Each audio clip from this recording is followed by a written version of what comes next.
सायं कुञ्जालयस्थासनम् उपविलसत्स्वर्णपात्रं सुद्योतं राज्यद्यज्ञोपवितं परितनुवसनं गौरमं बहुजवक्त्रं प्राणानायम्यनासापुटनिहितकरं कर्णराजद्विमुक्तं वन्देर्ध्योन्मिलिताक्षं मृगपदतिलकं विठ्ठलेशं सुकेशम् अज्ञानतिमिरान्धस्य ज्ञानाञ्जनशलाकया चक्षुरुन्मीलितं येन तस्मै श्रीगुरुवे नमः। श्रीमदाचार्यचरणं शरणं सर्वदेहिनां समस्तदोषदहनं मस्तके राजितां मम। उपस्थित चिरायुष्यमान विशाल बाबा, चिरायुष्यमान अभिषेक बाबा, જેમની મધુર વાણીથી શ્રી ગુસાઈજીના સત્સંગનો છેલ્લા 3 દિવસથી આપ સૌ લાભ લઈ રહેલા છો એવા ચિરાયુષ્યમાન અક્ષય બાબા અને ઉપસ્થિત સર્વે સત્સંગ અનુરાગી, ભગવદ્ ગુણાનુરાગી વૈષ્ણવ ભાઈઓ અને બહેનો,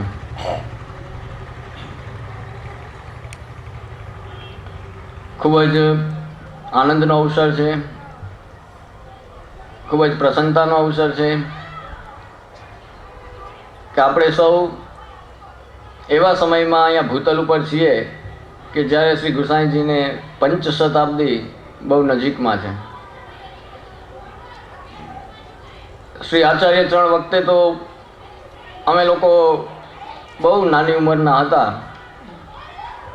એટલે તો બંને સ્વરૂપો પ્રમુખ આચાર્ય આપણા પુષ્ટિ માર્ગના, તો શ્રી આચાર્ય ચરણ વખતે જે લાભ અને અવસર ન મળ્યો તેની કમી આપણે સૌએ શ્રી ગુસાઈજીના 500મા ઉત્સવમાં પૂરી કરવી જોઈએ. અને એનો ઉત્સાહ અત્યારથી જ આ 498માંથી જ ચાલુ થઈ જાય આપણા સૌના હૃદયમાં, અને એ ઉત્સાહમાં દિન પ્રતિદિન વધારો થતો જાય. એટલે જ્યારે પંચશતાબ્દીનું વર્ષ આવે ત્યારે દરેક જગ્યાએ જ્યાં જ્યાં પુષ્ટિ સૃષ્ટિ છે કે પુષ્ટિ માર્ગે પરિવારો છે એ બધા કંઈ ને કંઈ પોતાના મનોરથો કરશે. તો આ સુંદર અવસરે જુઓ, આપણા શ્રી મહાપ્રભુજી અને શ્રી ગુસાઈજી આ બંને સ્વરૂપોનું ચિંતન અને બંને સ્વરૂપોની કૃપા બહુ આવશ્યક છે. જેમ કોઈ પોષણ જમીનમાં વાવ્યું હોય, કાંઈક એને પોષણ આપવું હોય તો એના માટે સૂર્ય અને ચંદ્ર બંનેનો પ્રકાશ એની ઉપર પડે એ બહુ આવશ્યક છે, જરૂરી છે, તો એમાંથી કંઈક ફલિત થાય. તો જો સૃષ્ટિના સંચાલન માટે સૂર્ય અને ચંદ્ર આવશ્યક હોય, એવી રીતે પુષ્ટિ સૃષ્ટિ માટે આપણા સૌ માટે શ્રી મહાપ્રભુજી સૂર્ય સમાન છે અને શ્રી ગુસાઈજી ચંદ્ર સમાન છે. તો એ સૂર્ય અને ચંદ્ર બંનેની કૃપા, બંને દ્વારા આપણને જે પોષણ આપણા હૃદયમાં મળે એ બહુ આવશ્યક છે. કારણ કે ખાલી આચાર્ય ચરણનું ચિંતન કરો, ધ્યાન કરો કે સ્મરણ કરો તો એ બધાય માટે સહેલું નથી. ઘણા મને પૂછતા હોય કે આજની તારીખે આવા સમયમાં પણ કે જ્યારે આટલો દુસંગ છે ત્યારે પણ ઠાકોરજીમાં પ્રેમ થાય?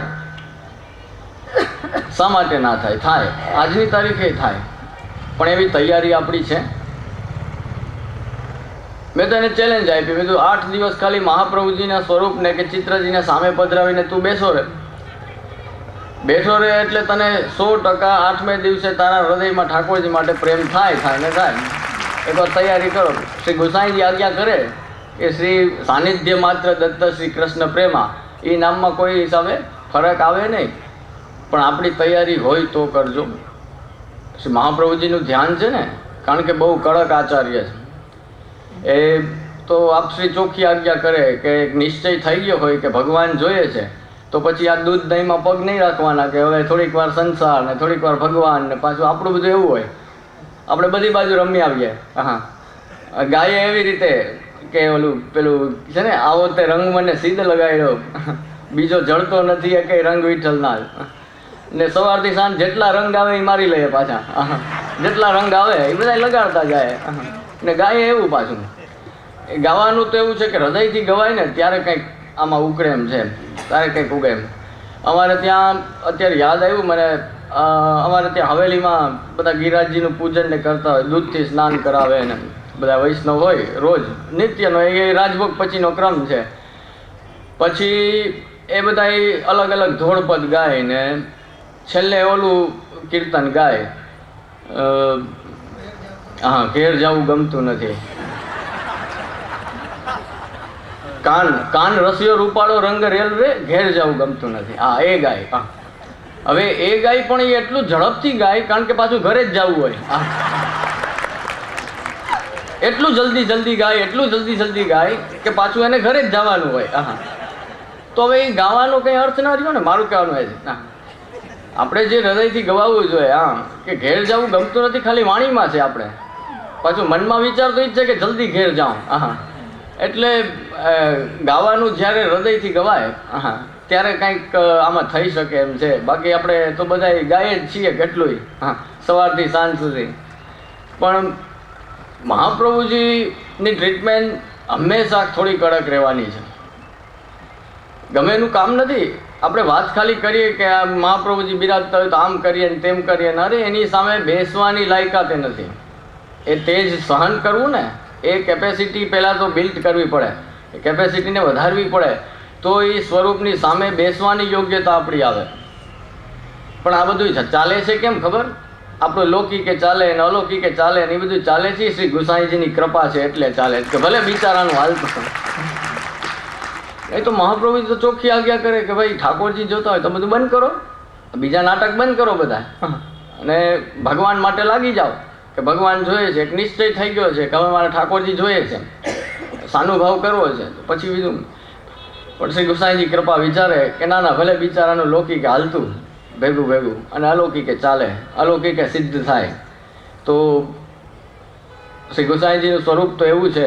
જો આ બધા આચાર્યો, શ્રી ગોકુલેશ પ્રભુ, શ્રી હરિરાય ચરણ, આપણા બધા આચાર્યોના સ્વરૂપો એવા છે કે તમે સત્સંગમાં, સેવામાં જ્યાં પણ જાઓ ને, આ આચાર્યોનું સ્મરણ કરીને જાઓ એટલે એવી અસર તમને એ સેવામાં દેખાશે. શ્રી ગુસાઈજીના સ્વરૂપનું ચિંતન કરો, ધ્યાન કરો. હું ગેરંટીથી કહું, તમને કઈ સેવા નથી આવડતી એ સેવા આવડવા માંડે. કોઈને એમ હોય આ તો સેવા આપણને શા માટે ના આવડતી હોય ખબર? કારણ કે ઠાકોરજીને આપણી ફાવતી નથી સેવા, એટલે આપણને શીખવા ના દે. જો ફાવા માંડે ને આપણી સેવા, કે હવે આની રસોઈ આરોગવી, તો રસોઈ આવડવા માંડે, ના આવડતી હોય તો. આના કીર્તન સાંભળવા તો કીર્તન આવડવા માંડે.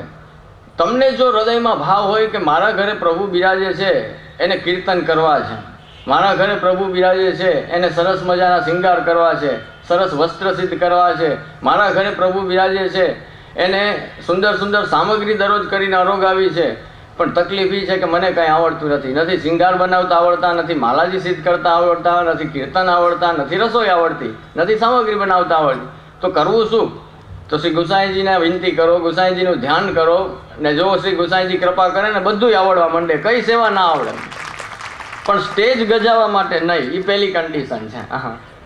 કે હું ગાઉં અને સામે 3000 માણસ તાળીઓ પાડે તો ગુસાઈજી કૃપા ન વિચારે, પણ મારા પ્રભુ મારા ઘરે બિરાજે જ ને, એને કીર્તન કરીને રીઝવવા છે તો શ્રી ગુસાઈજીની અવશ્ય કૃપા થાય. હા, અને તાનસેન જેવા કીર્તનિયા થઈ જાય. હા, પણ ગાવાની બહુ આનંદની વાત છે, ગાવું જોઈએ. અને જેની ઉપર કૃપા થઈ છે ને સારો કંઠ આપ્યો છે, તો ગાવું છે એ તો આપણી ઉપર ઠાકોરજીની મોટી કૃપા છે. ગાવાથી, જયકારથી શું થાય તો કે આપણું હૃદયનો મેલ સાફ થાય. આપણે કહીએ ને પેલું, આ શેરી વળાવી સજ કરું હરી ઘેર આવો ને, તો હરીને ઘરે પધરાવા હોય, હૃદયમાં પધરાવા હોય તો પહેલાં સાફ સફાઈ કરવી પડે. એ સાફ સફાઈ બહુ જરૂરી છે. હા, તો એ બધી નિંદા, ઈર્ષા, ખાર, દ્વેષ, રાગ, એ બધી સાફ સફાઈ થઈ જાય તો ઠાકોરજી તરત પધારે. એટલે એ બધી જેને કહેવાય ને પાયાની શરત છે. આપણે કોકના ઘરે જઈએ અને બેસવાનું કહે ને ધૂળ ભરી હોય તો આપણે એમ કહીએ ને, પેલા ભાઈ જરાક સાફ તો કર, ઝાટકી તો નાખા પછી બેસું. તો પ્રભુ છે એ તો કોટી બ્રહ્માંડના નાયક છે, સર્વ સામર્થ્યવાન છે, સર્વ સત્તા એની પાસે છે, એનાથી મોટી કોઈની સત્તા નથી. એ પ્રભુને જો આપણા ઘરમાં પધરાવવા હોય, હૃદયમાં પધરાવવા હોય, તો આ સફાઈ બહુ જરૂરી છે. એ સફાઈ થઈ જાય તો આનંદપૂર્વક આપણા હૃદયમાં પ્રભુ બિરાજે, આપણા ઘરમાં પ્રભુ બિરાજે, અને પછી સેવા દ્વારા એ આનંદ પ્રાપ્ત કરવાનો અવસર આપણને આ વૈષ્ણવ કુટુંબમાં જન્મ મળ્યો છે એટલે ભાઈ આપણને પ્રાપ્ત થયો છે. તો મહાપ્રભુજી ગુસાઈજી બંને સ્વરૂપોની કૃપા પ્રાપ્ત કરીએ અને પુષ્ટિ માર્ગમાં કેમ આપણે આગળ વધીએ એ વિચાર આપણે કરવો જોઈએ. શ્રી ગુસાઈજીની પરમ કૃપાલુતા એટલી બધી છે આ સૃષ્ટિ ઉપર કે આપ પેલા પ્રસંગમાં આવે છે કે પેલા કીડો થયા હતા ને શેઠ, કીડો થઈને ગટરમાં ગયા તો ત્યાંથી પણ એને શ્રી ગુસાઈજી પાસે લઈ આવ્યા. એટલે કે એટલી પરમ કૃપાલુતા છે કે જીવ કદાચ ગમે એટલી કક્ષામાં નીચે વયો ગયો હોય છતાંય શ્રી ગુસાઈજી એને યાદ રાખે છે. એટલે જ કીધું છે ને કે ગ્રહી સોપત શ્રી ગોવર્ધનનાથ. કોઈને કંઈક આપી દેવું અને કોકને સોંપવું એમાં બહુ જમીન આસમાનનો ફરક છે. આપણે કોઈને કહે કે આ વસ્તુ રાખજો, અને એક વાત એવી છે કે એને એમ કહે કે આ સંભાળીને રાખજો, તો એ સોંપા છે. ગોવર્ધન ધરણને એમને આપી નથી દીધા, પણ શ્રી ગુસાઈજી આપણને સોંપા છે ગોવર્ધન ધરણ પાસે. અને એટલે જ રામાનંદ પંડિતનો ત્યાગ નહોતો થયો કે ચાહે આચાર્યો કરે પણ શ્રીનાથજી ન કરે. તો એવી કૃપા, એવો આ માર્ગ છે, આ કૃપાનો માર્ગ છે કે અહીંયા કૃપાબલ કામ કરે છે. જગતના જેટલા દર્શનો છે, વિચારો છે, ધર્મો છે, એ બધામાં શું કામ કરે છે તો કે એની સાધન, કંઈક ને કંઈક સાધન, કોઈ તીર્થ કરે, કોઈ દાન પુણ્ય કરે, કોઈ કાંઈ કરે, કોઈ કાંઈ કરે, એ સાધન બલ કામ કરે. જ્યારે આપણા પુષ્ટિ માર્ગમાં એકમાત્ર કૃપા કામ કરે છે, કૃપાબલ કામ કરે છે. કે અહીંયા તો ગમે એટલી કદાચ સેવા કરતા હોય, સ્મરણ કરતા હોય, સત્સંગ કરતા હોય, પણ હૃદયમાં ભાવ એ જ હોય કે પ્રભુ આપની કૃપા છે તો આ થાય છે, નહીં તો આ શક્ય નથી. અને એ એક હકીકત છે, ચાહે કોઈ માને કે ના માને, પણ એની કૃપા હોય ને તો આપણે એનું નામ લઈ શકીએ, એની કૃપા હોય તો આપણે સેવા કરી શકીએ, એની કૃપા હોય તો આપણે સત્સંગ કરી શકીએ. નહીં તો કંઈ ને કંઈ તકલીફ આવી જાય, કંઈ ને કંઈ નડતર આવી જાય, બાધક આવી જાય કે આપણે તમે અહીંયા પણ ના આવી શકો. બાજુમાં રહેતા હોય, ગામમાં રહેતા હોય, છતાંય જો ઠાકોરજીને ન બોલાવવા હોય તો એ કંઈ પણ પરિસ્થિતિ ઊભી એવી થઈ જાય કે આપણે ન આવી શકીએ. એટલે એ કૃપાને માનશો ને તો તમને અનુભવમાં આવશે, પણ આપણે માનીએ જ નહીં તો એનો અનુભવ કેવી રીતે થાય? એટલે કૃપાને માનીએ, કૃપા માર્ગમાં છીએ તો એ જ કૃપા માર્ગમાં આપણે આગળ વધીએ. શ્રી ગુસાઈજી આપણા સૌ ઉપર કૃપા વિચારે કે પુષ્ટિ માર્ગમાં આગળ વધીએ. લૌકિકમાં તો આપણે ખૂબ વધીએ જ છીએ, એટલે એના માટે તો ખૂબ બધાને શુભેચ્છા કે આગળ વધો, સારી વાત છે. પણ સાથે સાથે અલૌકિકમાં પણ આપણો વિકાસ થાય, અલૌકિકમાં પણ આપણે આગળ વધીએ એ બહુ જરૂરી છે. કારણ કે ઓલો વિચાર જ નથી, ઓલો વિચાર જે હોવો જોઈએ વિચાર જ નથી આપણે. તો એ વિચાર ખાસ જરૂરી છે કે અલૌકિક માટે આપણું ચિંતન થાય, આપણું મન એવું બને. પુનઃ અક્ષય બાવાને અને અભિષેક બાવાને આવા સરસ આયોજન બદલ ખૂબ ખૂબ હૃદયથી અભિનંદન અને આશીર્વાદ આપું છું કે રાજકોટના વૈષ્ણવ સમાજનું બહુ સારી રીતે જ્ઞાન અને ભાવનું પોષણ બંને બાળકો કરી રહ્યા છે. આજે સહજ રીતે જ મને પરમ આદરણીય શ્રી કનૈયાલાલજી કાકાજીનું સ્મરણ થઈ આવે છે કે આપની બહુ કૃપા અમારા ઉપર હતી, અને સાથે ઘણા બધા આયોજનો કરેલા છે, ઘણા બધા મનોરથો, ઉત્સવો, શિબિરો, એટલે કંઈ કેટલું શું કહું એમ, એટલું બધું સાથે આપે કૃપા વિચારીને કરાવ્યું છે કે એ આજે મને એકદમ સ્મરણ થાય છે, યાદ આવે છે કે આજે એમના જ બંને બાળકો એ જ રીતે આપની પરંપરામાં જ વૈષ્ણવના ભાવનું અને જ્ઞાનનું પોષણ કરે છે. તો આ ખરેખર શ્રી મહાપ્રભુજી અને ગુસાઈજીની અમારા ઘર ઉપર કૃપા છે, ને આવી જ કૃપા રહે કે વૈષ્ણવોનો ભાવ વધતો રહે, એ બંને બાળકોના સાનિધ્યમાં વૈષ્ણવ ખૂબ આગળ વધે. કે પછી એકેડમીનો વિચાર હોય કે બધાને ખૂબ ઉપયોગી છે. તો હવે આવા કાર્યોની જ જરૂર છે કે જેનાથી હું તો ઘણી જગ્યાએ જાઉં ને ત્યાં એમ કહું, ઓલા પહેલાં બધાએ બહુ પધરામણીનો બહુ આગ્રહ રાખો, માં પ્રવચનનો આગ્રહ રાખો. પધરામણી તો થઈ ગઈ 500 વર્ષમાં એ જ થયું. હા, હવે મારા વાલા કંઈક પ્રવચન સાંભળો, કંઈક જ્ઞાન ભેગું કરો, કંઈક સમજો, કંઈક આપણે અલૌકિક રીતે આગળ વધીએ. હા, એવું કંઈક વિચારો કે હવે કંઈક આગળ વધીએ આપણે અલૌકિકમાં અને લૌકિકમાં. તો બસ એ વિકાસ થાય આપણો સર્વાંગી બધી રીતનો એ જ જરૂરી છે. તો એ જ શ્રી ગુસાઈજીના ચરણોમાં આ અવસર પર વિનમ્ર ભાવે વિનંતી સાથે વિરામ લો.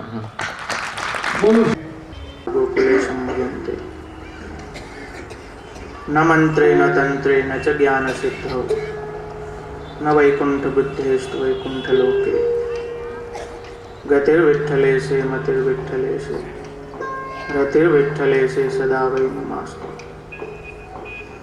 નમામિ નિત્યં શ્રમણાદિનાથાન ભજામિ નિત્યં શ્રમણાદિનાથાન જપામિ નિત્યં શ્રમણાદિનાથાન સ્મરામિ નિત્યં શ્રમણાદિનાથાન. તૃતીય દિવસે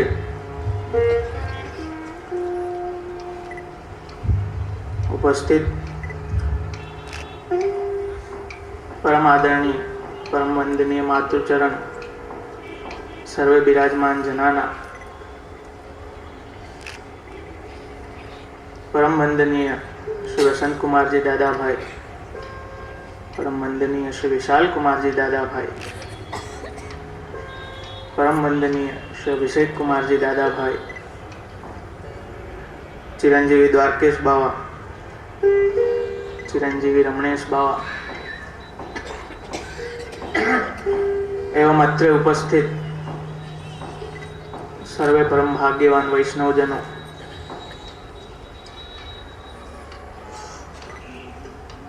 બંને દાદાભાઈએ પધારીને ખૂબ કૃપા વિચારી છે. વાર્તા સાહિત્યમાં, વચનામૃતોમાં, મોટાઓની વાણીમાં સાંભળતા આવ્યા છીએ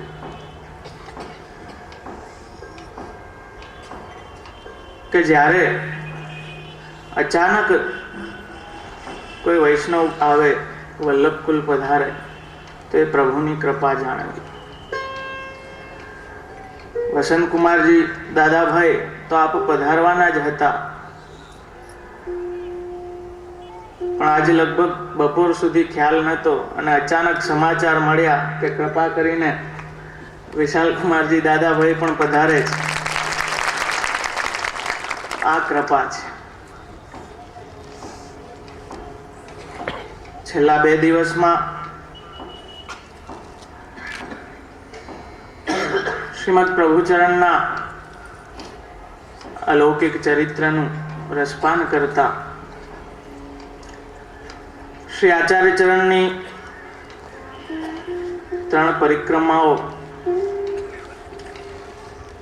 પ્રભુનો પ્રાગટ્યોત્સવ આપણે સૌએ આનંદપૂર્વક મનાવ્યો. ગઈકાલે શ્રી પ્રભુચરણની બાલ લીલાઓનો આનંદ આપણે માણ્યો, જેમાં ઘણા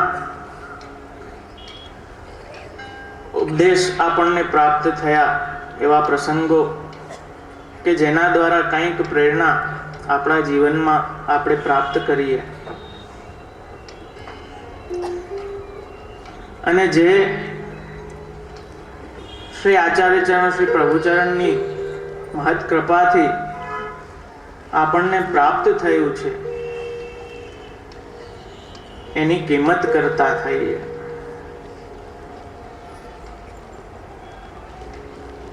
શ્રી આચાર્ય ચરણ શ્રી વલ્લભાધીશની વારસારૂપ આજ્ઞા શિક્ષા શ્લોકી દ્વારા આપે બંને લાલજીઓને આપી, તેના દ્વારા વૈષ્ણવોને પણ ઉપદેશ કર્યો, શિક્ષા કરી કે આપણે જીવ સામર્થ્યમાં કાંઈ એવું કરી નથી શકતા. તો આપણી મૂર્ખાઈ છે,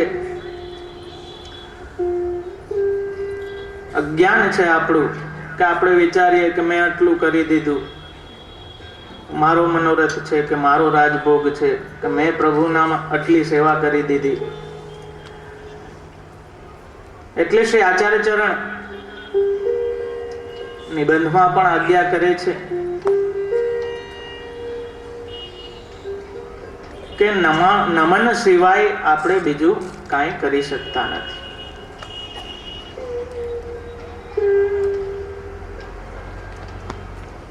એક નમસ્કાર જ આપણે કરી શકીએ છીએ. શાસ્ત્ર વચન આપ કહે છે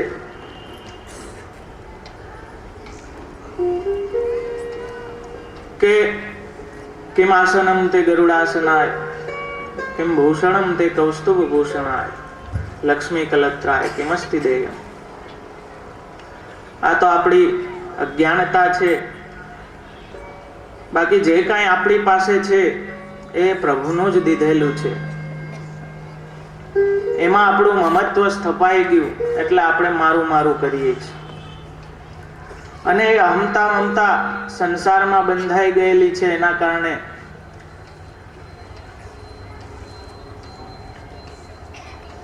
સાંસારિક સુખ દુઃખ નો અનુભવ આપણને થાય છે.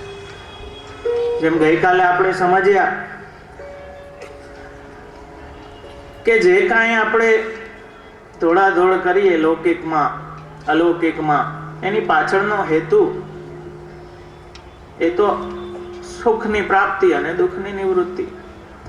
આચાર્ય ચરણ સ્પષ્ટ આજ્ઞા કરે છે, આનંદાર્થમેવ જીવસ્ય સર્વ પ્રવૃત્તિ. જીવની જે કાંઈ પ્રવૃત્તિ છે એ આનંદ માટે જ છે. તો એ સંસારમાં જે આપણી અહમતા મમતા લાગેલી છે એના કારણે દુઃખ સુખ એ અનુભવાય. એ સેવા અને કથા દ્વારા આપણી સન્મુખતા વધારતા ધીમે ધીમે એ અહમતા મમતા જ્યારે પ્રભુમાં લાગી જાય ત્યારે એ સુખ દુઃખ આપણને નડતર રૂપ નથી થતા. આપણે ગેરસમજ રાખીએ છીએ કે દુઃખ બધા વયા જશે, કે જલસા થઈ જશે, ખૂબ રૂપિયા આવી જશે. ખરેખર એ તો ચાલુ જ રહેવાનું છે. પણ જે ફેર પડશે એ પડશે કે તમારા ભક્તિ પથમાં તમને એ નડતર રૂપ નહીં થાય. તમે એટલા મજબૂત થઈ જાશો કે કોઈ પણ પરિસ્થિતિમાં તમારા સ્વધર્મ પરથી તમે ચલિત નહીં થાઓ. તો એ સન્મુખતા સતત આપણે રાખવાની છે. કેમ કે બુદ્ધિનો કોઈ ભરોસો નથી, ક્યારે ચલિત થઈ જાય. એટલે નિત્ય સત્સંગ, નિત્ય સેવા.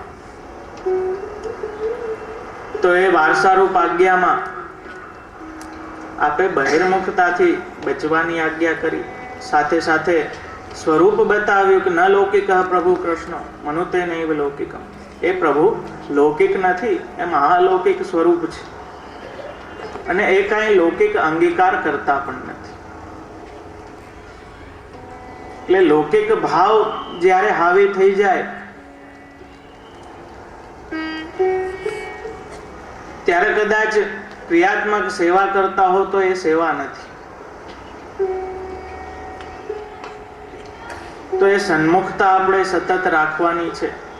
જે 4 કારણ શ્રી દ્વારકેશજીએ બતાવ્યા, અન્યાશ્રય, અસદાલા, દુસંગ અને અસમર્પિત. અને એ સમર્પણ પૂર્ણ રીતે હોવું જોઈએ. સમર્પણને આપણે વધારે પડતા લગભગ એમ જ સમજીએ કે ભાઈ ભોગ ધરીને લેવું એટલે સમર્પણ. પણ શ્રી આચાર્ય ચરણ જ્યાં જ્યાં સમર્પણની વાત કરે છે ત્યાં અત્યંત વ્યાપક દ્રષ્ટિથી આપ વાત કરે છે. એ ખાલી અન્ન પૂરતું સીમિત નથી. એ સમર્પણ કેવું હોવું જોઈએ કે આપણી એક એક ક્રિયા, આપણો એક એક વિચાર પ્રભુ સમર્પિત હોવો જોઈએ. એનું નામ સમર્પણ છે. જે સમર્પિત મહાપ્રસાદનો આપણે ગ્રહણ કરીએ છીએ એના માટે ગુણાવતારો એવા બ્રહ્માજી, શિવ, દેવી દેવતાઓ એ તલસે છે. શ્રી ગુસાઈજીના સેવકના પ્રસંગમાં જ આવે છે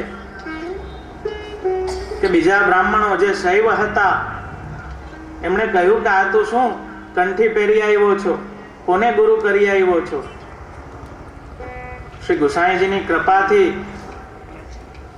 ગિરિરાજજીનું જે સ્વરૂપ બિરાજતું ત્યાં મહાપ્રસાદ કરવા માટે વિનંતી કરી કે આજે આ જે કાંઈ મારા નાતના આ બધા ભેગા થયા છે આપ કૃપા કરો અને એમને બતાવો કે આ મહાપ્રસાદનું મહત્વ શું છે. જ્યારે ભોગ સરાવ્યા ને તો પડાપડી થવા માંડી. કોની ખબર? દેવી દેવતાઓ એ મહાપ્રસાદ માટે. પેલા બ્રાહ્મણો બધા જોતા રહ્યા કે આ તો મહાપુરુષ થઈ ગયો છે, કોઈ મહાપુરુષને શરણે ગયો છે. એટલે કીર્તનમાં કહે છે, અન્ય દેવ સબ રંગ વિખારી, બહોત દેખે મેરે. તો એ વસ્તુ સમજવાની છે કે જેના માટે દેવી દેવતાઓ પણ તલસે છે, એ પ્રભુ ચરણે કૃપા કરીને આપણને પ્રાપ્ત કરાવી દીધું છે. આપણને એની કિંમત નથી.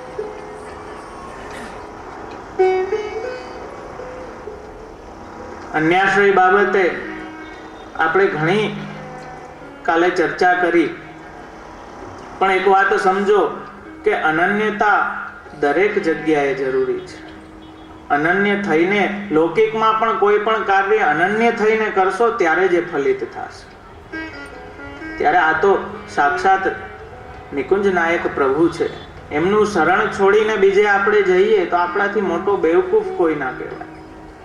એ દેવતાઓ પણ હશે, જેમ આપણે ગઈકાલે ચર્ચા કરી કે તેને દેવ ઉપર રહ્યા ધિક્કાર બોલે.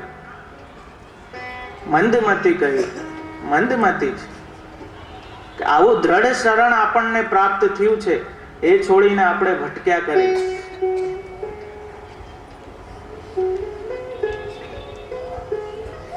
હમણાં ઇંગ્લેન્ડ ને ઇન્ડિયાની ક્રિકેટ મેચ થયો, બહુ ખરાબ રીતે હાર્યા. એટલે જેમ ટીવીમાં જોતા હોય અને એકદમ સરસ માહોલ હોય કે હવે જીતી જ જાશું, એવું લાગતું જ હોય કે હવે જીતા, અને પછી ટપોટપ એક એક વિકેટ પડે જાય. એટલે આપણે કેવી ગારું દઈએ, ઘણાએ દીધી હશે, મેં દીધી. એવી રીતે અહીંયા આચાર્ય ચરણ પ્રભુ ચરણ આપણને જીતાડી જ દીધા છે, અને પછી આપણે આવું કરીએ ને તો એ દેવતાઓ ગારું દે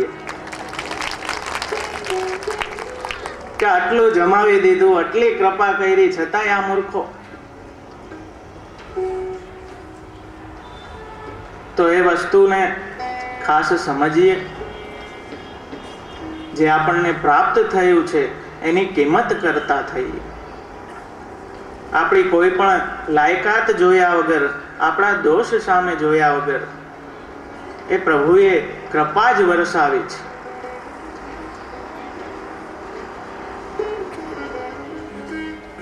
મહાપતિત ઉદાહરણ જે આપણે કાલે કીર્તનમાં જોયું કે નિજ બિરદ જાનકે, એ આપનું બિરદ છે, મહાપતિત પાવન.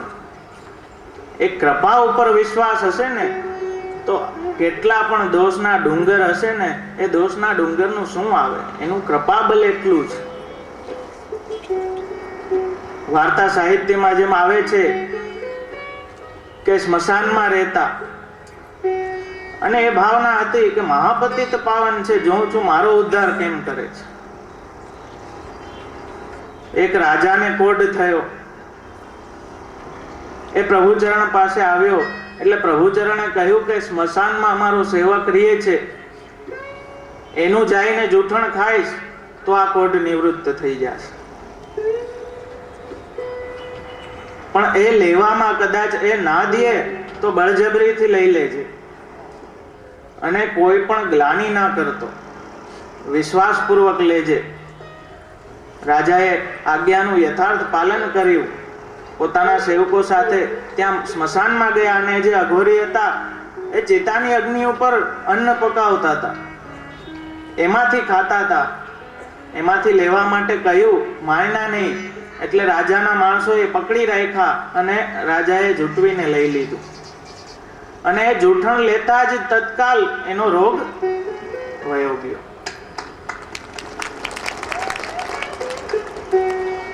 પછી રાજાએ બધી વાત કહી.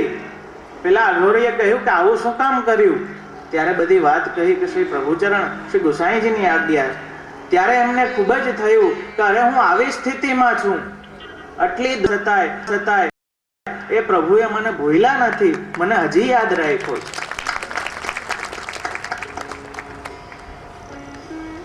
એવા કૃપાળુ પ્રભુ આપણી ઉપર બિરાજે છે.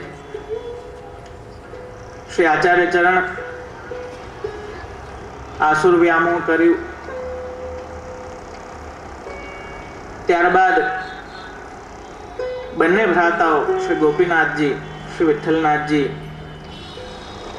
જ્યારે શ્રી ગોપીનાથજી ગોપાલપુર બિરાજતા શ્રીજીની સેવામાં, ત્યારે શ્રી વિઠ્ઠલનાથજી અડેલ બિરાજી અને માતૃ સેવા કરતા, અને જ્યારે શ્રી વિઠ્ઠલનાથજી શ્રીનાથજીની સેવામાં પધારતા ત્યારે શ્રી ગોપીનાથજી અડેલ બિરાજતા. આ રીતે હળીમળી અને એ ભક્તિમય ગ્રહસ્થાશ્રમને નિભાવ્યો. ત્યારબાદ પ્રસંગ આવે છે કે પવિત્રાને દિવસે શ્રી દામોદરદાસજી શ્રી પ્રભુચરણને આપ પવિત્રા ધરાવવા આવ્યા. એ સમયનો પ્રસંગ છે, વાર્તામાં આપણે જોઈએ છીએ. ત્યારે શ્રી પ્રભુચરણે દામોદરદાસજીને પૂછ્યું કે શ્રી આચાર્ય ચરણને તમે કઈ રીતે જાણો છો? શ્રી દામોદરદાસજીએ હૃદયના ભાવ સ્પષ્ટ કરતા કહ્યું કે જે જગતના નાથ છે, જગદીશ ઠાકોરજી છે, એમનાથી પણ અધિક હું શ્રી આચાર્ય ચરણને જાણું છું. શ્રી ગુસાઈજીએ કહ્યું કે શ્રી ઠાકોરજી તો સર્વથી મોટા છે, તમે એમ કેમ કહો છો? ત્યારે દામોદરદાસે કહ્યું કે જય કૃપાનાથ, દાન બળો કે દાતા, કે આવા કોઈ પાસે લૌકિકમાં બહુ જ અમૂલ્ય વસ્તુ હોય તો એ સંતાડીને રાખે, કોઈને આપે નહીં, લોકરમાં લોક કરીને રાખે. પણ આવા નિકુંજ નાયક એ અમને આપે સોંપી દીધા, આ શ્રીનાથજીની સેવા અમને આપી, આવું અદેય દાન અમને આપ્યું, તો આવું દાન દેવા વાળા એ દાતા જ મોટા કહેવાય. એ શ્રી આચાર્ય ચરણનું અલૌકિક સ્વરૂપ શ્રી પ્રભુચરણે હૃદયમાં પધરાવ્યું દામોદર દાસની વાણી દ્વારા. તો એવું અદેય દાન આપણને આપ્યું. ને જેમ મારી પૂર્વે દાદાભાઈએ આજ્ઞા કરી કે અહીંયા કરશું તો ત્યાં મળશે, જેમ કહે ને આપે આજ્ઞા કરી એ જ વાત કહું કે સામે બેઠા બેઠા એમ મેં પણ ઘણા જોયા છે, સામે બેઠા બેઠા કે દર્શન દ્યો, દર્શન દ્યો. અરે કોડા સામે છે એ કોણ છે? ફલે ફલિત હોય ફલે રૂપ ધ્યાન, એવું અદેય દાન આપણને આપી દીધું છે. અને બીજું કાંઈ કરવાની જરૂર નથી. આજે આટલા સાધનમાં કર્મયોગ પુનિ જ્ઞાન ઉપાસન તાઈ મેં પછી મરતે, આટલા સાધનમાં ધોળા ધોળી આવી આનંદયુક્ત સેવા છોડી અને આપણે સાધન પાછળ ભાગા ભાગી કરીએ. કાહે કો દેહ દમત, આપણી મૂર્ખાઈ છે ખરેખર. કેમ કે આપણે બાહ્ય દેખાવમાં આજે વધારે રસ થઈ ગયો છે. જે મહાફલરૂપ નામ મંત્ર આપણને આપ્યું છે શ્રી કૃષ્ણ શરણમ, કે જેનું મહાત્મ્ય વાર્તા સાહિત્યમાં આપણે જોઈએ છીએ આટલી જગ્યાએ. ચાચા હરિવંશજીના પ્રસંગમાં આપણે અષ્ટાક્ષરનું આટલું મહાત્મ્ય વાંચીએ છીએ, છતાંય કે કંઈક વિધિ બતાવો, કંઈક મંત્ર બતાવો. આથી મોટો કોઈ મંત્ર નથી આપણા માટે. બીજું કેટલું પણ કરશો કાંઈ નહીં થાય. આપણું જે કાંઈ થશે એ કેવલ ને કેવલ અષ્ટાક્ષરથી જ થશે. પણ અત્યારે શોમાં આપણો એટલો જીવ જાય કે બાહ્ય દેખાવ થાય તો એમ થાય કંઈક સંતોષ થાય કે ભાઈ ધર્મ કર્યો. એટલે ઘણાઈને કહીએ કે અષ્ટાક્ષર કરો શ્રી કૃષ્ણ શરણમાં, તો કે એ તો રોજ કરીએ છીએ. હવે આટલું લાઇટલી આપણે લઈએ, મહાત્મ્ય જ નથી તો એ ફલિત ક્યાંથી થાય?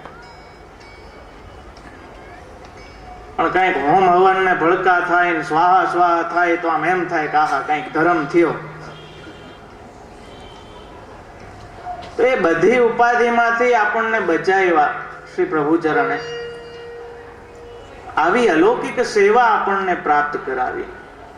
શ્રી આચાર્ય ચરણે આવું અદેય દાન આપણને આપ્યું, એની કિંમત આપણે બાંધવા જાય.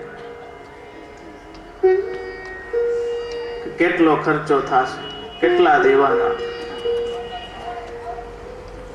આવા અલૌકિક અદેય દાનની આપણે લૌકિક કિંમત લગાડીએ. એથી વિશેષ મૂર્ખાઈ બીજી કઈ હોઈ શકે? તો આવી રીતે દામોદરદાસજી દ્વારા શ્રી આચાર્ય ચરણના એ અલૌકિક સ્વરૂપને હૃદયમાં પધરાવ્યું. ત્યારબાદ જન્માષ્ટમીનો ઉત્સવ આવ્યો. ત્યારે શ્રી પ્રભુચરણ શ્રી અક્કાજી પાસે પધાર્યા અને વિનંતી કરી કે ઉત્સવનો પ્રકાર શું છે એ આપ જણાવો. ત્યારે અક્કાજી આજ્ઞા કરી કે દામોદરદાસજી પાસે તમે જાઓ, એ તમને ઉત્સવનો પ્રકાર જણાવશે. અને એટલા માટે જ પોતે શ્રી આચાર્ય ચરણે પ્રભુ પાસે શ્રી દામોદરદાસની સ્થિતિ ભૂતલ ઉપર માંગી. કેમ કે માર્ગનું રહસ્ય આપ શ્રી દામોદરદાસજીના હૃદયમાં સ્થાપન કરી. એટલે જ કહ્યું ને કે દમલા એ માર્ગ તેરે લીએ પ્રગટ કર્યો. આજે સમજતા નથી. એ વૈષ્ણવનું સ્વરૂપ, એ પ્રભુચરણનું સ્વરૂપ. એટલે જે ગઈકાલે થોડી ઘણી આપણે સમય સંકોચના કારણે એ વાત ના થઈ શકી. જેમ મેં કહ્યું કે ઘણા એવા તર્કવાદીઓ છે કે જેમની જ્ઞાનમદ જેમને થઈ ગયું છે. એવા ઘણા લોકો એમ કહે કે પ્રભુચરણ બાલપણામાં હાંસી ખેલમાં હતા અને દામોદરદાસજીએ આવી રીતે કહ્યું. ખરેખર તો ત્યારે આપ કિશોર વયનું સ્વરૂપ હતા અને એ હાંસી ખેલ કોની સાથે કરતા હતા? આ તો વિરહના દાન અર્થે આ પ્રસંગ થયો. પણ એ વાત સમજતા નથી. એ સ્વરૂપને સમજ. ઘણા અમને કહે આજે ઘણી જગ્યાએ શ્રી દમલાજી દામોદરદાસજીના બેઠક બિરાજે છે, એટલે અમે ત્યાં દંડવત કરવા જઈએ એટલે ઘણા કહે કે આપ તો વલ્લભકુલ છો, આપ કેમ ત્યાં દંડવત કરો છો? પણ એક વાત યાદ રાખજો કે દામોદરદાસજી માં ભાવ રાખશો, એમની કૃપા થશે તો વલ્લભના સ્વરૂપને જાણી શકશો. એના વગર આરો નથી. બળેતાજજી શ્રી દ્વારકેશલાલજી મહારાજના વચનામૃતમાં આવે છે. આપ પોતાનો અનુભવ લખે છે. કેમ કે આપ જે શ્રી રમણલાલજી મહારાજશ્રીના ખૂબ જ પ્રિય પૌત્ર હતા, એટલે આપને સાથે જ રાખતા. આપ જે સાથે મથુરા જ બિરાજતા. એ સમયનો એક પ્રસંગ લખતા આપ કહે છે કે એક વખત બંસીભટ્ટ વૃંદાવન જવાનું થયું. ત્યાં બધા બેઠકજીમાં ભોગ ધર્યા, જારી ચંપસ કર્યા અને આનંદ કરી અને ફરી આપ મથુરા પધાર્યા બળેતાજજી, જ્યારે આપ બાલ વયના હતા. ફરી આપ પધાર્યા ત્યારે જે શ્રી રમણલાલજી મહારાજ શ્રી આપ બેઠકમાં બિરાજતા હતા. આપે સર્વ વૃત્તાંત પૂછ્યું કે ક્યાં ક્યાં ભોગ ધર્યા, ક્યાં ક્યાં જારી ચરણ સ્પર્શ કર્યા. એટલે આપે બધી વાત કરી કે શ્રી મહાપ્રભુજી શ્રી ગુસાઈજી ગોકુલનાથજીમાં ભોગ ધર્યા, જારી ચરણ સ્પર્શ કર્યા. ત્યારે જે श्रमलालजी महाराज श्री आज्ञा करी કે શ્રી दामोदर दास जी को भोग नाय धरे। બળેતાજી એમાં લખે છે કે મેં જેને વિનંતી કરી કે મારે તો ધરવા હતા, પણ મને મુખિયાએ રોકી દીધો કે આપને ના ધરવાનું. ત્યારે જે આજ્ઞા કરી કે મુખિયા તો મૂર્ખ, अभी के अभी पाछे जाओ और दामोदर दास जी को भोग धर के आओ.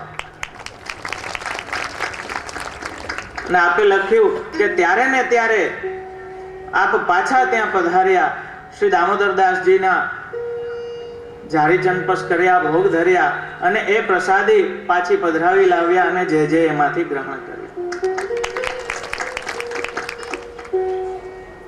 દમલા એ માર્ગ તેરે લીએ પ્રગટ કર્યો. તો એમની કૃપાથી શ્રી વલ્લભનું સ્વરૂપ જાણી શકશું. અક્કાજીએ જ્યારે પ્રભુચરણને આ આજ્ઞા કરી એટલે પ્રભુચરણ તે જ સમયે સીધા દામોદર દાસજીને ત્યાં પધાર્યા. પ્રભુચરણને અચાનક પધારેલા જોઈ ખૂબ જ આનંદિત થઈ અને દામોદર દાસજીએ ખૂબ સન્માનથી આપને બિરાજાવ્યા. આપને પધારવાનો હેતુ પૂછ્યો ત્યારે આપે આજ્ઞા કરી કે ઉત્સવનો જન્માષ્ટમીનો પ્રકાર અમે અક્કાજીને પૂછ્યો ત્યારે આપની પાસે જાણવા કહ્યું. ખૂબ જ આનંદથી સાપૂર્વક દામોદર દાસજીએ સર્વ કાંઈ જે શ્રી વલ્લભે હૃદયારૂઢ કર્યો તો એ ઉત્સવનો પ્રકાર પ્રભુચરણને બતાવ્યો. અને આ ખરેખર પ્રભુચરણ જેવા શ્રી વિઠ્ઠલનાથજી અને દામોદર દાસજી જેવા સેવક, આ બેનો સંયોગથી આપણને એટલું પ્રાપ્ત થયું છે કે આમનો ઋણ તો ક્યારેય ઉતરી ના શકે. આવી રીતે બંને ભાઈઓ દ્વારા શ્રીજીને પ્રસન્ન રાખવા અનેક મનોરથો થયા, અનેક ઉત્સવો આપે કર્યા અને જ્યાં ક્યાંય આપને જાણવાની જિજ્ઞાસા થતી ત્યારે આપ દામોદર દાસજીને એ વિશે પૂછતા અને દામોદર દાસજી આપ વર્ણન કરતા. આવી જ રીતે એ જ સાલમાં 1587 સંવત એક દિવસ પ્રભુચરણ આપ દામોદર દાસજીને ત્યાં પધાર્યા ત્યારે એમના પિતાનો શ્રાદ્ધ હતો.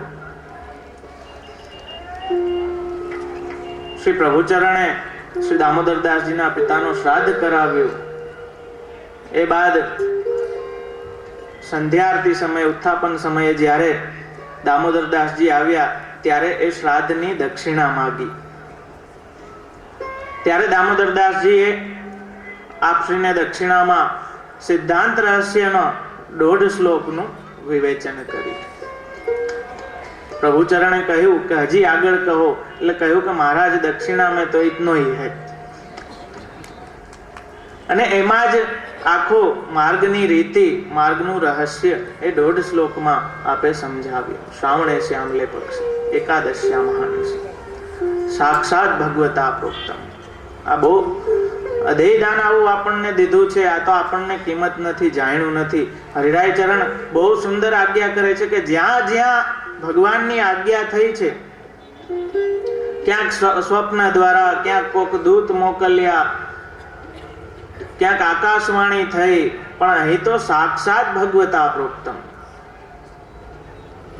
એ સાક્ષાત પ્રભુએ પ્રગટ થઈને, એમ કે મેં કહ્યું ને જેમ કે આપણે ચિંતા કરીએ ને આપણે દુઃખ કરીને એમાંથી કઈ વરે નહીં.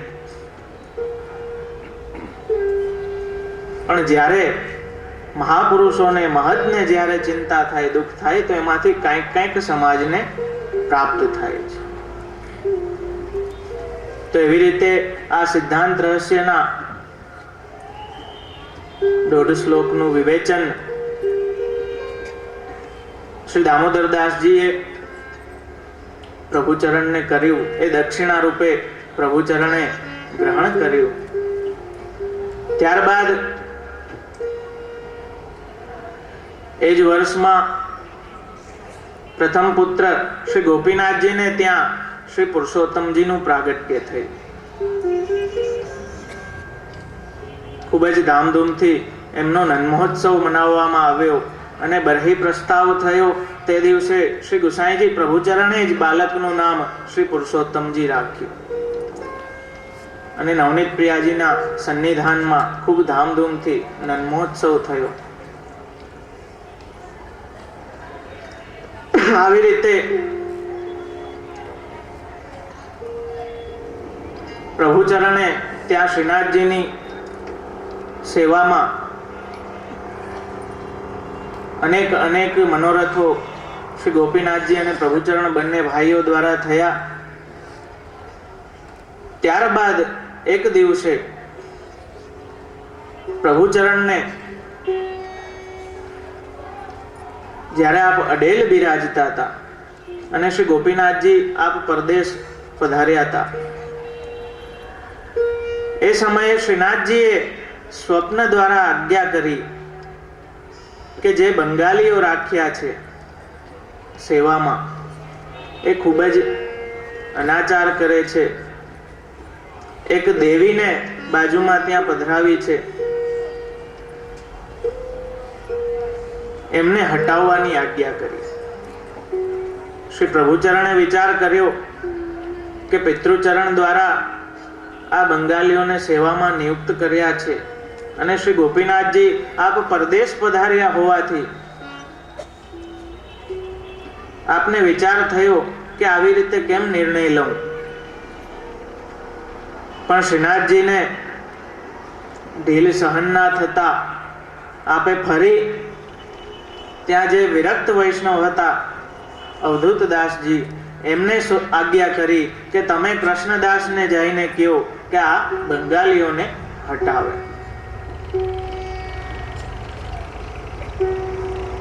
અવધૂતદાસજીએ આ બધું નિવેદન કર્યું. ત્યારે એ સમય દરમિયાન ગોપીનાથજી પણ આપ પરદેશથી પધારી ગયા હતા. ત્યારે કૃષ્ણદાસ અધિકારી અને ગોપીનાથજી અવધૂતદાસ અને શ્રી ગુસાઈજી ત્યાં આવી અને વિનંતી કરી કે આ રીતની આજ્ઞા થઈ છે. જ્યારે કૃષ્ણદાસે અને અવધૂતદાસે વાત કરી ત્યારે શ્રી ગુસાઈજીએ પણ ગોપીનાથજીને વિનંતી કરી કે મને પણ આ રીતે સ્વપ્ન દ્વારા પ્રભુએ જણાવ્યું છે. ત્યારે ભગવદ આજ્ઞાને શિરોમાનને માની અને શ્રી ગોપીનાથજી આજ્ઞા કરી કે તમારી રીતે જે કાંઈ થઈ શકતું હોય એ કરી અને આ બંગાળીઓને દૂર હટાવો. કેમ કે એ બંગાળીઓ દ્વારા શ્રીજી સન્મુખ એ દેવીનું સ્વરૂપ એ લોકો રાખી દેતા. ઘણો અનાચાર હતો, પ્રભુને ઘણો શ્રમ પડતો હતો.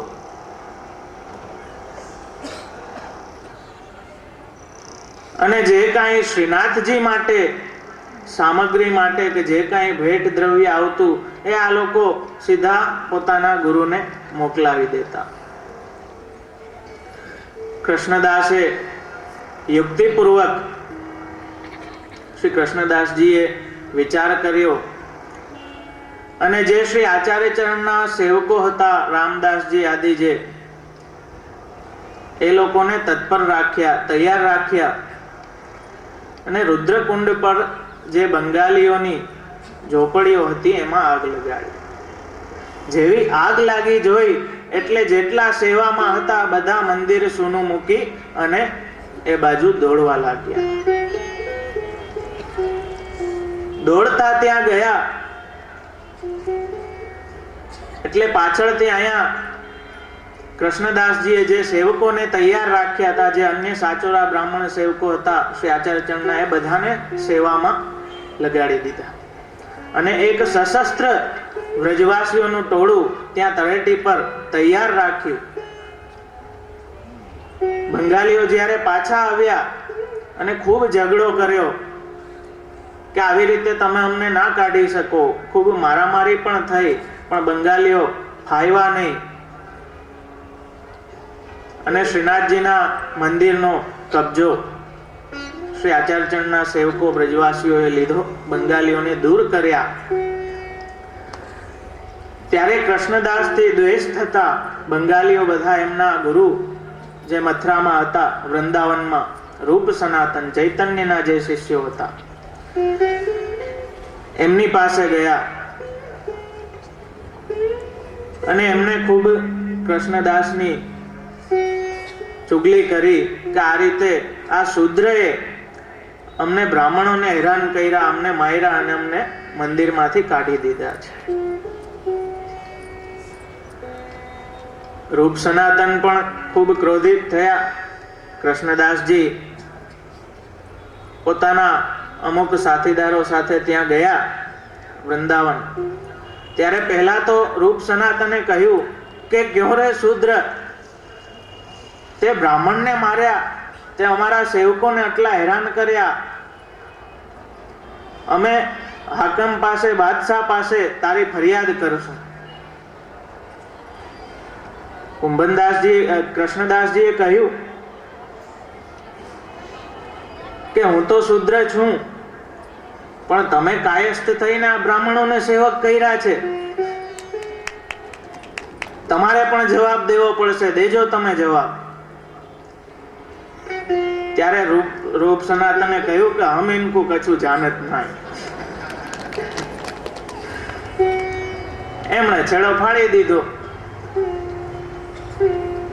પણ આ લોકો બંગાળીઓને સંતોષ ના થયો, એટલે પોતાના તરફી નિર્ણય આવે એ માટે મથુરાના હાકિમ પાસે ગયા.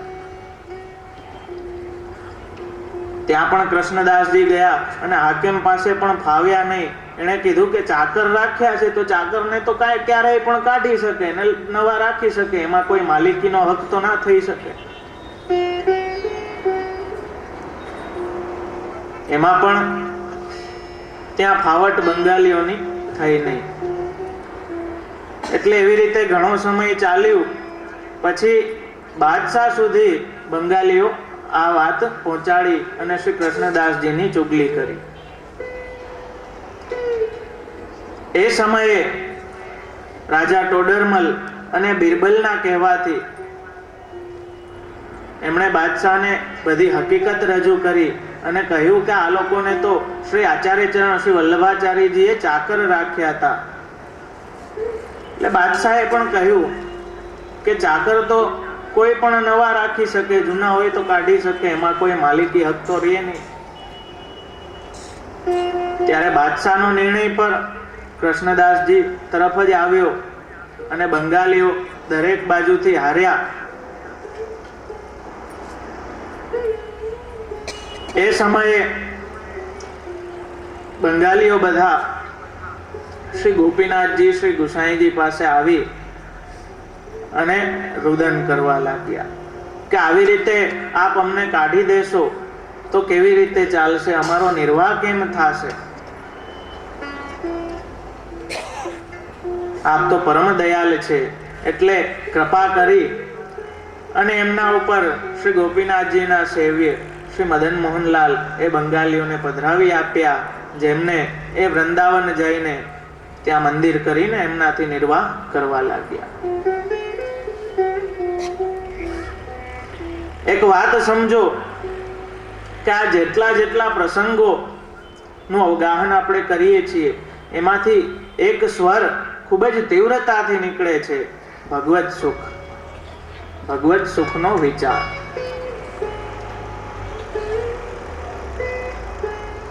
જ્યારે એ અલૌકિક સેવામાં એ લૌકિક ભાવ આવી જાય ને આપણે સ્વસુખ વિચારતા થઈ જાય, ત્યારે બધી ગડબડ આપણા ભક્તિ પથમાં ચાલુ થઈ જાય. એક સાચો પ્રસંગ તમને કહું કે પુષ્ટિ માર્ગ શ્રી વલ્લભ વેદાંત ઉપર PhD થાય છે અને એમાં PhD માં જે કોઈ પેપર સબમિટ કર્યું હોય, 1000-1500 પાનાનું પોતાની રીતે લખાણ કરવાનું હોય અને પછી જજની પેનલ, એમાં જે વિદ્વાન પુષ્ટિ માર્ગે વિદ્વાનો હોય, આચાર્ય હોય, એ બધા એનું ઇન્ટરવ્યુ લે, પેપર ચેક કરે ને પછી એને PhD કરવામાં આવે. એક છોકરી એ PhD નું પેપર આ રીતે સબમિટ કર્યું અને ત્યાં એ જે વિદ્વાનો આચાર્યોની પેનલ હતી એમની સામે આવીને ઉપસ્થિત થઈ ઇન્ટરવ્યૂ માટે. ત્યારે મહારાજશ્રીએ પૂછ્યું, એક જ પ્રશ્ન પૂછ્યો કે પુષ્ટિ માર્ગ એટલે શું, એ ફક્ત એક વાક્યમાં સમજાવો. છોકરીએ બહુ જ સુંદર જવાબ આપ્યો અને કહ્યું કે પુષ્ટિ માર્ગ એટલે એક એક ક્ષણમાં પ્રભુ સુખનો વિચાર. વિશેષ કાંઈ એનું ઇન્ટરવ્યુ લીધા વગર, કોઈ પણ પેપર ઉપર ચેક કર્યા વગર એને PhD કરી.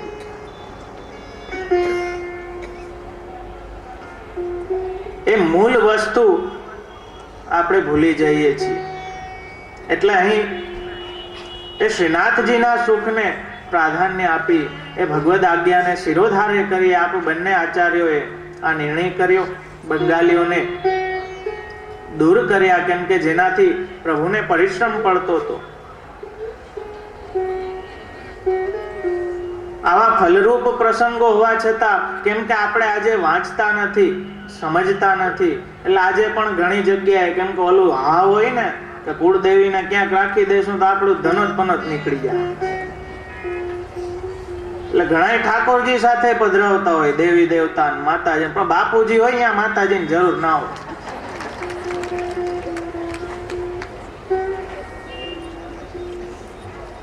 ઘણી જગ્યાએ અમે જોઈએ છીએ આખો મેળો ભરાણો હોય, વિશ્વાસ નથી.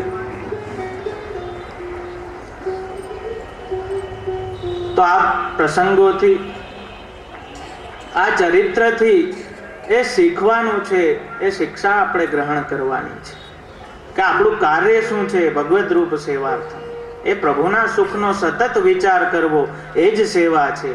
સ્વસુખમાં આપણે માલતા થઈ ગયા એટલે પછી બધું પૈતું, વાર્તા પૂરી. હજી મનોરથી નથી આવ્યા, તેરો ના લેતા. મનોરથી આવે પછી આરતી, અરે આખું આમ જાણે મનોરથીએ તો કઈક 500,000 લખાયવાના, ઠાકોરજી સહિત મહારાજ સહિત આખી હવેલી ખરીદી લીધી. અને વર્તન જાણે એમ કરે કે આ માલિક થઈ ગયા હોય.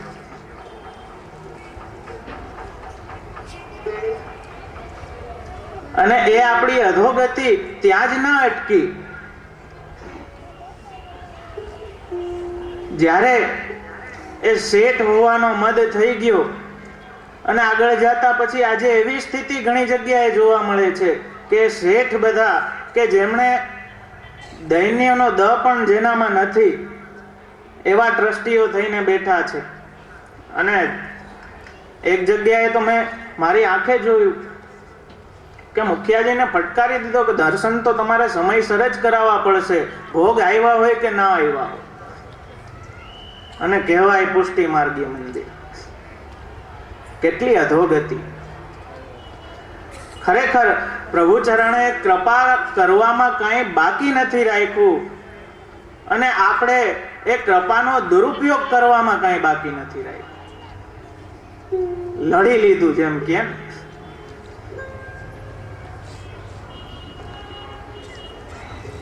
અને એક વિચિત્ર હાલની પરિસ્થિતિમાં આ વસ્તુ, આ સંપ્રદાયમાં કે જ્યાં આવા આચાર્યો, આવા પ્રભુ, આવા સેવકો, એ સંપ્રદાયના નામે શું શું ચાલે. હમણાં થોડા દિવસ પહેલા અમારે ચર્ચા થઈ હતી, તમે કદાચ સાંભળ્યું પણ નહીં હો, ગુજરાત બાજુ એ ચાલે છે, તમે કદાચ નહીં સાંભળ્યું, વ્યાજના મનોરથ. એ શું હોય ખબર? કે તમારી 4-5 પેઢી પેલા કોકે 51 કે 101 કે 251 કે લખાવ્યા હોય અને વર્ષની એક તિથિ હોય, એ દિવસે મનોરથ નક્કી હોય. દર વર્ષે એ 51 ના વ્યાજે દર વર્ષે એ મનોરથ થતો જાય. અને એ જેણે લખાવી એની હયાતી પૂરતી નહીં, એને પેઢીઓ એ પ્રસાદ લેતે. આ દૂષણ કેમ કે ઘણા સમય ત્યાં અમારે કાલોલમાં મંદિર છે, ત્યાં કોઈ પધાર્યું ને એટલે ત્યાં પણ આ દૂષણ ઘરેલું હતું અને અભિષેક કુમારજી દાદાભાઈ આપે પિતૃચરણની આજ્ઞા લઈ અને કાઢ્યું. હવે એમાં આશ્ચર્ય તમે જુઓ, હજી ક્લાઇમેક્સ તો હવે આવશે. એટલે આપે આ દૂષણ કાઢવાનો વિચાર કર્યો અને આપે બોર્ડમાં લખાવ્યું કે ભાઈ વ્યાજના મનોરથ બંધ કરવામાં આવે છે. જે લોકોને મૂળ રકમ પાછી જોતી હોય એ આરામથી પહોંચ દેખાડીને લઈ જાય.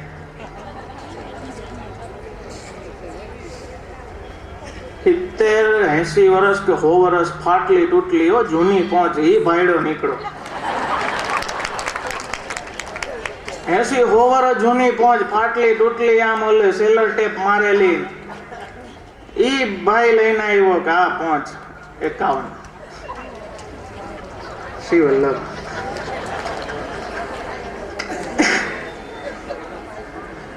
આવી પરિસ્થિતિ. આમાં પ્રભુ ક્યાંથી બોલે?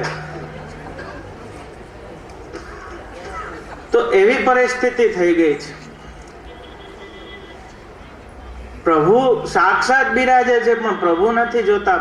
પ્રભુ પાસેથી બધું લઈ લેવું છે. આવી અધોગતિ થી બચવા આ આચાર્ય ચરણોના ઉપદેશોને હૃદયારૂઢ કરીએ, એને જીવનમાં આત્મસાત કરવાનો પ્રયત્ન કરીએ. કંઈક મનોરથ કરીએ ને તો એ પ્રભુ કૃપા કરીને મનોરથ જેટલો પ્રબલ થાય ને એટલો જલ્દી પૂરો થાય. તો અહીં પ્રભુ સુખનો વિચાર કરી અને કૃષ્ણદાસજી દ્વારા એ બંગાળીઓને દૂર કર્યા સેવામાંથી. ત્યારબાદ આપ બંને ભ્રાતાઓ શ્રી ગોપીનાથજી શ્રી પ્રભુચરણ અડેલ બિરાજતા હતા, ત્યાં શ્રી કૃષ્ણદાસજીએ આ વધાઈ મોકલાવી કે આપની આજ્ઞાથી આચાર્યચરણની કૃપાથી બંગાળીઓ દૂર થયા છે, હવે આપ શ્રીજી પધારો. બંને ભ્રાતા અને શ્રી ગોપીનાથજીના પુત્ર શ્રી પુરુષોત્તમજીને પધરાવી અને ત્યાં ગોપાલપુર આવ્યા. શ્રી પુરુષોત્તમજીને શ્રીજીના ચરણ સ્પર્શ કરાવ્યા. એ બાદ જ શ્રી ગુસાઈજીને ત્યાં શોભા બેટીજીનું પ્રાગટ્ય થયું અને આપે ધામધૂમથી નન્મોત્સવ અને બધા સ્વજાતિઓને ખૂબ જ સમાધાન કર્યું. તે સમયે ગોપીનાથજી આપ પરદેશ બિરાજતા હતા. તો આવી રીતે ત્યાં ગોપાલપુર કેટલો સમય બિરાજી અને આપે મંદિરની બધી શ્રીનાથજીની વ્યવસ્થા કરી, સેવાનો વિસ્તાર કર્યો. સેવા વિસ્તરતા જલની અગવડ પડી એટલે યાદવેન્દ્રદાસ જે શ્રી આચાર્યચરણના સેવક એમણે રુદ્રકુંડ ઉપર કૂવો ખોદ્યો શ્રીનાથજીના જલ માટે, અને કૂવો ખોદતા ખારું જલ નીકળ્યું એટલે યાદવેન્દ્રદાસ સોરમજી ગયા અને ત્યાં ગંગાજીમાં ઊભી અને સ્તુતિ કરવાનું ચાલુ કર્યું. આપણે એમ પ્રશ્ન થાય કે કેમ ગંગાજી?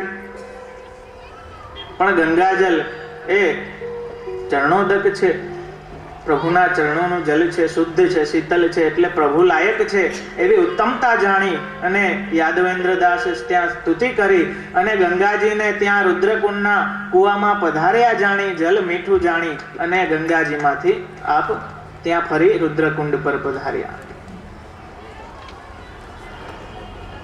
એ જલ મીઠું થયું. એ બાદ શ્રીનાથજીની જે ગાયો હતી એ ગાયોની વ્યવસ્થા માટે, કેમ કે ગોપીનાથજી આપ વધારે સમય યાત્રામાં બિરાજતા, પરદેશ પધારતા, એટલે શ્રી ગુસાઈજીને આપ આજ્ઞા કરીને પધાર્યા કે જે યોગ્ય લાગે એ રીતે સેવાનો આપ પ્રબંધ કરજો. પ્રભુચરણે ત્યાં શ્રીનાથજીની ગાયો માટે ખીરકો બનાવવાની આજ્ઞા કરી. વ્રજવાસીઓ પાસેથી ઘણી જમીન ખરીદી અને એ જમીન ઉપર ગાયોની ગૌશાળા ખીરક બાંધવા માટેની આજ્ઞા કરી. એ કાર્ય ચાલુ કરાવ્યું અને શ્રીનાથજી સન્મુખ શ્રી આચાર્ય ચરણના વલ્લભાચાર્યજીના કૃપાપાત્ર જાણી શ્રી કૃષ્ણદાસને ઉપરનો ઓઢાડ્યો અને એમને અધિકાર સોંપ્યો. તે દિવસથી શ્રી કૃષ્ણદાસ અધિકારીની ગાદી લાગવા માંડી અને એ ગાદી ઉપર બિરાજતા. એ સમયમાં કોઈ પણ પ્રભુચરણ પાસે કાંઈ પણ પ્રશ્ન લઈને આવતા શ્રીનાથજીના વહીવટ માટે, ત્યારે આપ આજ્ઞા કરતા કે જો કછું હોય સો કૃષ્ણદાસ શું પૂછ કે કરો, ઉનકી આજ્ઞા પ્રમાણ કરો. આવી રીતે ત્યાં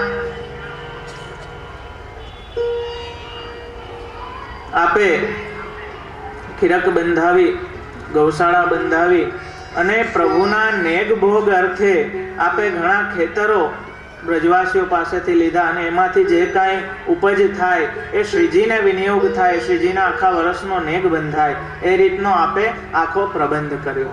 પછી ભગવદ આજ્ઞા જાણી અને પોતાના નિવાસ અર્થે, કેમ કે શ્રીનાથજીની ઈચ્છા હતી કે પ્રભુચરણ મારી નજીક બિરાજે. લીલા છે રૂપ બેવું એક તે ભિન્ન થઈ વિસ્તરે. તો એ પ્રભુચરણ ભગવદ આજ્ઞા માની અને આજે તો ખંડેર જેવી સ્થિતિ છે જગ્યાની, એ મથરેશજીનું મંદિર કહેવાતું ત્યાં જતીપુરામાં. એ સ્વનિવાસ અર્થે ત્યાં આપે બંધાવ્યું. ભગવદ આજ્ઞા હતી એટલા માટે. ત્યારબાદ આપ શ્રી ઘણો સમય અડેલ બિરાજ્યા, ફરી પુનઃ વ્રજ પધાર્યા. ત્યારે પ્રસંગમાં વાર્તામાં આવે છે કે જ્યારે આપ ગોકુલ પધાર્યા ત્યારે મધ્યરાત્રિએ કંઈક એક પ્રહર બાકી હતો, ત્યારે આપે સહસા આજ્ઞા કરી કે આ સમયે આ મુહૂર્ત ખૂબ જ સુંદર છે અને આ સમયે જો મંદિરની નીંવ ખોદાય તો બહુ જ ઉત્તમ થાય. આપ ફક્ત એટલું બોલી, એટલી આજ્ઞા કરીને આપ પોઢવા પધાર્યા. યાદવેન્દ્ર દાસે આ સાંભળ્યું અને ગુરુ આજ્ઞાને ગ્રહણ કરવામાં તત્પર એવા નિષ્ઠાવાન શ્રી આચાર્યજીના સેવકે ગુરુ આજ્ઞાને શિરોધાર્ય કરી અને સીધું નીંવ ખોદવાની ચાલુ કરી દીધી. પ્રસંગમાં આવે છે જ્યારે અહીં તો આજ્ઞા નથી કર્યું, ખાલી સ્વ ઈચ્છા દર્શાવી હતી. આજે તો આજ્ઞાથી લીટી બોલી જાય, બ્રહ્મસમન લઈને વરી કઈક અઘરી આજ્ઞા કરી દેશે તો ઉપાધિ થાય. પણ આટલી તત્પરતા ગુરુ આજ્ઞા ને પૂર્ણ કરવામાં, આ તો આજ્ઞા નથી પણ ગુરુનું વાક્ય ક્યારેય વ્યર્થ ના જવું જોઈએ. આપશ્રીના શ્રીમુખથી નીકળ્યું અને એ વસ્તુ ના થાય એટલો નિષ્ઠા એ પ્રભુચરણમાં એમને દેખાડી. અને રાત આખીમાં યાદવેન્દ્ર દાસે એકલા હાથે મંદિરનો પાયો ખોદ્યો અને એમનું સામર્થ્ય એ અલૌકિક સામર્થ્ય, કેમ કે સેવા પ્રભુ કૃપા એમના ઉપર છે અને સેવાનો આટલો ભાવ છે ત્યારે એ અલૌકિક સામર્થ્ય આવે. જે આપણે પ્રસંગો વાંચીએ ને એ અલૌકિક સામર્થ્ય શું, એ પ્રભુ કૃપાથી પ્રાપ્ત થાય. આપણે પ્રસંગો વાંચીએ કે ચાચાજી અષ્ટાક્ષર કરતા કરતા શ્રી યમુનાજી પર આપ ચાલ્યા ગયા જલ પર. એ સહજમાં પ્રાપ્ત છે કે જે યોગથી તપથી વર્ષો સુધી જે કે ને પચી મરતે એવા હેરાન થઈને વર્ષો સુધી જે વસ્તુ માન મળે એ સહજમાં ભગવત કૃપાથી પ્રાપ્ત થાય. જે વસ્તુ માટે કેટલા કે આખી જિંદગી કાઢી નાખે એ ભગવત કૃપાથી સહજમાં પ્રાપ્ત થઈ જાય. એ યાદવેન્દ્ર દાસનું એ સામર્થ્ય એટલું કે આખી રાતમાં એમને પાયો ખોદી નાખ્યો. સવારે પ્રભુ ચરણે જોયું, અત્યંત પ્રસન્ન થયા અને કહ્યું કે આ તે કર્યું. યાદવેન્દ્ર દાસે કહ્યું કે આપના શ્રીમુખથી વચન નીકળ્યા હોય અને ના થાય એવું કેમ બને? વાર્તામાં આવે છે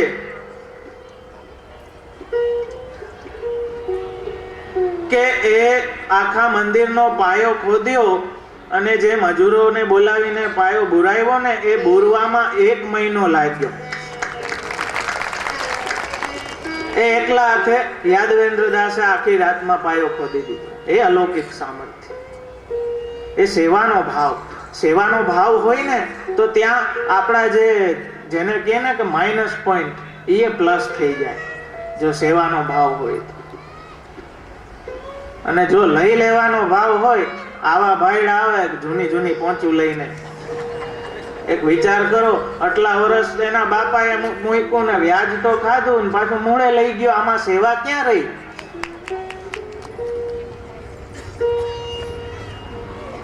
એટલે એના બદલામાં આપણને કંઈક જોઈએ. યાદવેન્દ્ર દાસે કઈ ફલની ઈચ્છા નથી રાખી. એમને તો પ્રભુની પ્રસન્નતા એમના માટે મુખ્ય હતી, કે પ્રભુની આજ્ઞા છે એ થવું જોઈએ. પ્રભુની પ્રસન્નતા એમના માટે મુખ્ય. એમને કઈ નામની ઈચ્છા નથી, એમને કઈ પ્રતિષ્ઠાની ઈચ્છા નથી. આટલી સેવા કરીને પણ એમણે કઈ પ્રભુચરણ પાસે એવું કઈ નથી માંગ્યું કે બધે મારું નામ લેજો, કે જો તમે આટલો પાયો ખોઈ દો. આ તો આજે એ આપણી બુદ્ધિ એવી થઈ ગઈ છે, એટલે સેવાના બદલામાં પણ આપણને કંઈક ભાઈ નામ થવું જોઈએ. અવળો મનોરથ કર્યો ને નામ ના હોય તો બધું ફેલ થઈ જાય. આટલા વૈષ્ણવ હોય ને ખબર તો પડવી જાય ને કે આ ભાઈએ કર્યું, તો બધા આમ વાહ વાહ કરે કે વાહ વાહ. એ સમાજની વાહ વાહ મળે ને એ સમાજની પ્રસન્નતા છે ને, એ 1-2 દીની હોય, ત્રીજે દી બધા ભૂલી જાય, કોઈને યાદ એ નથી રહેતું.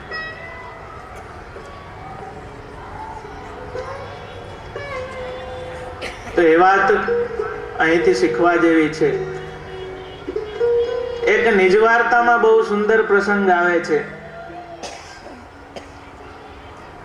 કે એક કોઈ ડોકરી હતી શ્રી ગુસાઈજીના ઘરમાં,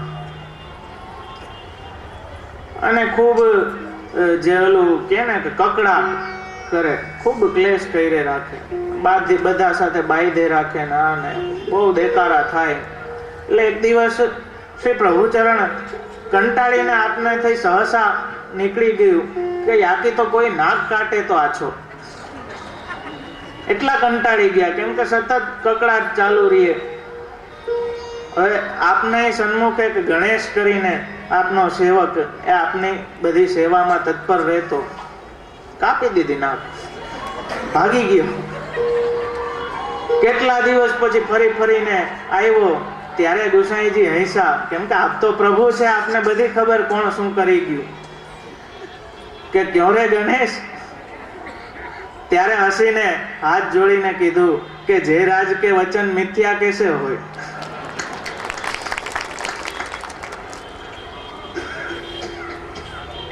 તો આ સેવા જે કાંઈ કરીએ છીએ એ મુખ્ય એ પ્રભુની પ્રસન્નતા છે, એ જ મુખ્ય છે. એથી વિશેષ ફલ બીજું આપણને શું પ્રાપ્ત થાય? આપણા સ્વામી, આપણા પ્રભુ આપણા ઉપર પ્રસન્ન થાય, એથી વિશેષ બીજું શું જોઈએ? એ પ્રસન્નતા મુખ્ય છે. અને લૌકિકમાં પણ હું વારે ઘડીએ કહું છું કે લૌકિકમાં જ્યાં આપણે કામ કરતા હોય એ મેન બોસ આપણા ઉપર પ્રસન્ન થઈ જાય, બઢતી મળી જાય, પગાર વધારો થઈ જાય, અને અહીંયા આવું અલૌકિક ફલ પ્રાપ્ત થાય.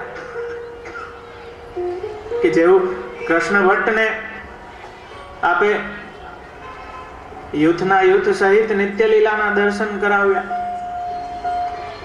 શ્રીનાથજીએ ના પાડી પણ આપે કરાવી દીધા. એટલા પરમ દયાલ દાદાભાઈ આજ્ઞા કરી કે ગુસાઈજી દયા કરી દે, કૃપા કરી દે, ભલે બિચારો. આપણે બે હલાવું છે, પણ પ્રેમ ગલી હતી સાકરી, તમે દોવું ના સમારે. પ્રેમ ગલી બહુ સાકરી છે, એમાં બે હારે ભેગું રાખો એ ના મેળ પડે.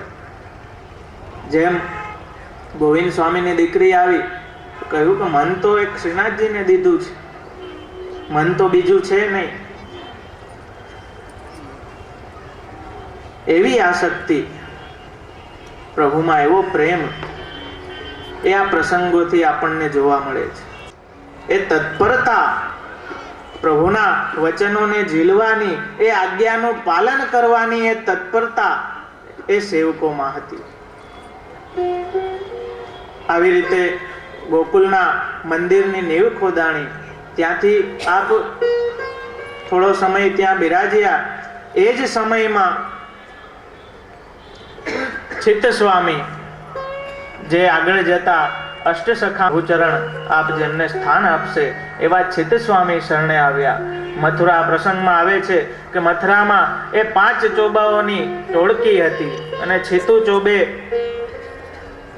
ના નામથી એ પ્રખ્યાત હતા અને ગુંડાગીરી, આવતી જાતે સ્ત્રીઓની છેડતી ને એવું બધું કરતા. કોઈએ કહ્યું, એ ટોળકીમાંથી એક જણાએ કે આ ગોકુલના ગુસાઈ જે છે એ બહુ ટોણો કરે છે બધા ઉપર, જે કોઈ ત્યાં જાય છે એને વશ કરી લે છે.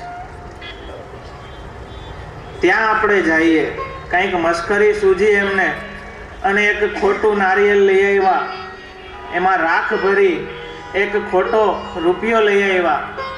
ચિત્ત સ્વામીએ કહ્યું કે તમે કોઈ આવતા નહીં, પહેલા હું જઈશ.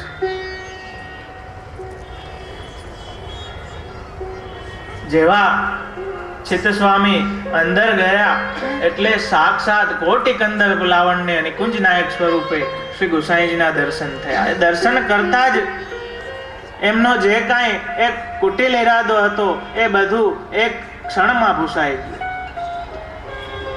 ગભરાવા લાગ્યા કે આ તો સાક્ષાત ઈશ્વર છે, આ હું કોની મસ્કરી કરવા આવ્યો, આ તો સાક્ષાત પ્રભુ છે. ધીમેકથી ત્યાં બેઠા પ્રભુએ કહ્યું કે ક્યો ચિત્ત સ્વામી આગે. ચિત્ત સ્વામીને થયું કે હું આમને કોઈ દી મળ્યો નથી, હું આમને જાણતો નથી, આ મને જાણતા નથી, આ કેવી રીતે મને જાણી ગયા, મારું નામ કહે છે. એટલે વધારે ડર લાગ્યો, એટલે જે શ્રીફળ હતું એ વધારે આમ દાબીને રાખી દીધું, ક્યાંક ખ્યાલ ના આવી જાય. હસીને કહ્યું કે જે ભેટ ધરવા લાવ્યા છો એ ધરી દ્યો. વધારે ગભરાણા. પછી એમ થયું કે ભંડારમાં દઈ દઈશ, કોને ખબર પડશે કોનું નારિયેલ છે. હરિદાસ ખવાસને આજ્ઞા કરી કે શ્રીફળ લાયે હે વો લે લો. પછી ચિત્ત સ્વામીએ વિનંતી કરી કે પ્રભુ આપ તો બધું જાણો છો, શું કામ આવું કરો છો બધાની સામે મારી. ત્યારે હસીને કહ્યું કે શ્રીફળ લાવો. અને એ શ્રીફળ, ખોટું જે નારિયેલ હતું એ જ્યારે પ્રભુની આજ્ઞાથી હરિદાસે તોડ્યું તો એમાંથી ખોપરું અને જલ નીકળ્યા. પછી કહ્યું કે તમારી સાથે જે 4 જણા આવ્યા છે ને એમને લેવડાવજો.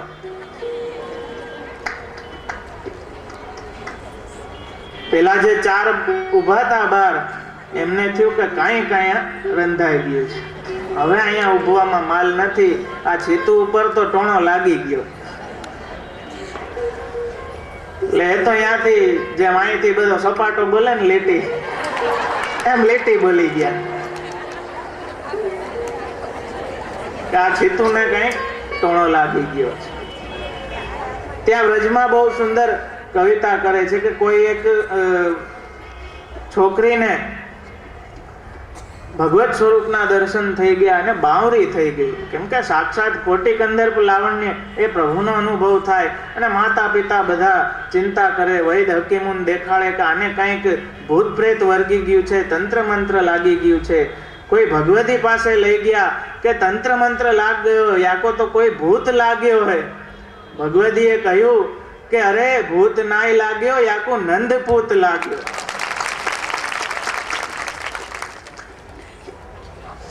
તો એવા સાક્ષાત પ્રભુ સામે એ કુટિલ ઈરાદાથી ગયેલા ચિત્ત સ્વામી, એમના એ દરેક એ કુટિલતા ભૂસાઈ ગઈ. દૈવી જીવ હતા, સ્વસ્વરૂપનું જ્ઞાન થયું, પ્રભુના સ્વરૂપનું જ્ઞાન થયું અને એ પદની રચના કરી, ભઈ અબ ગિરધર સો પહેચાન. ચિત્ત સ્વામીને કૃપા કરી આપે નામ નિવેદન કરાવ્યું. ત્યારબાદ કહ્યું, બેઠકમાં બિરાજતા હતા કે તમે નવનીત પ્રિયાજીના દર્શન કરી આવો. દર્શન કરવા ગયા તો ત્યાં ગુસાઈજી થાળા છે. ચિત્ત સ્વામીને આશ્ચર્ય થયું કે હમણાં બેઠકમાં બિરાજતા હતા અને આ મંદિરમાં દર્શન થાય છે. પછી મને એમ મનાયું કે ભીતર તે રાહ હોય કે ક્યાંક અંદરથી રસ્તો હશે. દર્શન કરી ફરી બેઠકમાં આવ્યા, ત્યાં પ્રભુચરણ બિરાજતા હતા અને આજ્ઞા કરી કે ગોવર્ધન જાઓ, શ્રીનાથજી કે દર્શન કરી આવો. ચિત્ત સ્વામી ગોવર્ધન ગયા. ત્યાં શ્રીજીના દર્શન કરે છે તો જોવે છે કે બાજુમાં શ્રી ગુસાઈજી આપ ઠાળા છે. ચિત્ત સ્વામીને થયું કે ગુસાઈજી આટલી જલ્દી કેમ પધારી ગયા અહીંયા?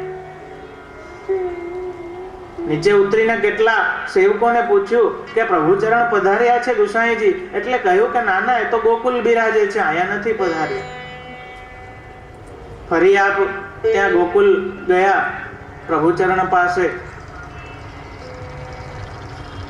પ્રભુચરણે હાસ્ય કરીને પૂછ્યું કે કેમ દર્શન કરી આવ્યો? ત્યારે વિનંતી કરી કે કૃપાનાથ, આપ તો ત્યાં ઠાળા હતા અને મને શું પૂછો છો આપ? એ સમયે ચિત્ત સ્વામીએ એ જ્ઞાન થયું કે આ શ્રીજીમાં અને શ્રી પ્રભુચરણમાં કોઈ ભેદ નથી, આ એક સ્વરૂપ છે. એટલા માટે એ જ સમયે આપે કીર્તન ગાયું, જે વસુદેવ કિયે પૂરન તપ સો ફલ ફલિત શ્રી વલ્લભ દેવ. જેવી રીતે કૃષ્ણ અવતાર છે એવી જ રીતે આ વિઠ્ઠલેશ અવતાર છે. જે ગોપાલ હુતે ગોકુલ में તે અબ આન બસે નિજ કે. કે જે સાક્ષાત ગોકુલમાં લીલાઓ કરતા, જેમણે રાસ લીલાનો એ અદ્ભુત અલૌકિક આનંદ એ ગોપીજનોને આપ્યો, એ જ આન બસે નિજ કે, એ જ શ્રી વિઠ્ઠલ રૂપ ધરીને આજે આપણી સામે બિરાજે છે. આનો ભાવ કરતા આચાર્યો ઘણા ભાવ દર્શાવે છે કે આપ પોતે તો પુરુષોત્તમ છે જ, પણ આપની કૃપાથી આપે ઘરે ઘરે એ પુરુષોત્તમને પધરાવી દીધા છે. ક્યાંય આપણે જવાની જરૂર નથી. એટલે કહે ને કે હમ તો શ્રી વિઠ્ઠલનાથ ઉપાસ, કાશી તીર્થ ને કરીને કરવું છે હું. પણ એ તીર્થો પણ શ્રી આચાર્ય ચરણ, શ્રી પ્રભુ ચરણના સંબંધને જાણી કરવા. તીર્થનું મહાત્મ્ય જાણી કરો ને તો એ પણ અન્યાશ્રય છે. પણ આપણા પ્રભુ ત્યાં પધાર્યા છે એ સંબંધ જાણીને તીર્થ કરવા. અને તીર્થ સકલ સનાથ કીધા.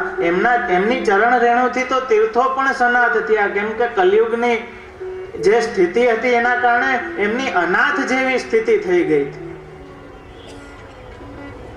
એવા નિજ ભક્તોને આ તીર્થોને આપે સનાથ કીધા. એટલે કહે છે જે ગોપાલ હુતે ગોકુલ में તે હવે આન બસે નિજ ગે. તે એમની કૃપાથી આપણા ઘરે આપણી સેવા અંગીકાર કરવા બિરાજે છે. જેવે ગોપ વધુ બ્રજ में શોભ વેદ રુચા ભઈ. કે જે ગોપ વધુઓ હતી, જેમને પ્રભુએ અનેકવિધ લીલાઓથી આનંદનું દાન કર્યું, જેમની સાથે રમણ કર્યું, જે શ્રુતિરૂપા ગોપીજનો સાથે રમણ કર્યું, એવી રીતે અહીં વિઠ્ઠલા અવતારમાં આપ વેદની શ્રુતિઓ સાથે રમણ કરે છે. અને અનેક એ સાહિત્ય સર્જન આપે. અનેક ગ્રંથો દામોદરદાસ આદિ ભગવદીઓની પ્રેરણાથી અનેક ગ્રંથોની આપે રચના કરી.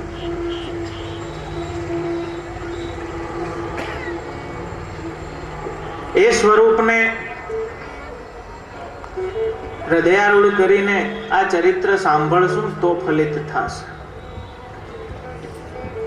એવું અલૌકિક સ્વરૂપ જે ચિત્ત સ્વામીને, એટલે એ અલૌકિક સ્વરૂપ એટલું એમને ગળી ગયું હૃદયમાં એટલે કહે છે ચિત્ત સ્વામી ગિરિધરન શ્રી વિઠ્ઠલ, જેમણે ગિરિરાજ ધારણ કર્યો છે એ જ આ શ્રી વિઠ્ઠલનાથજી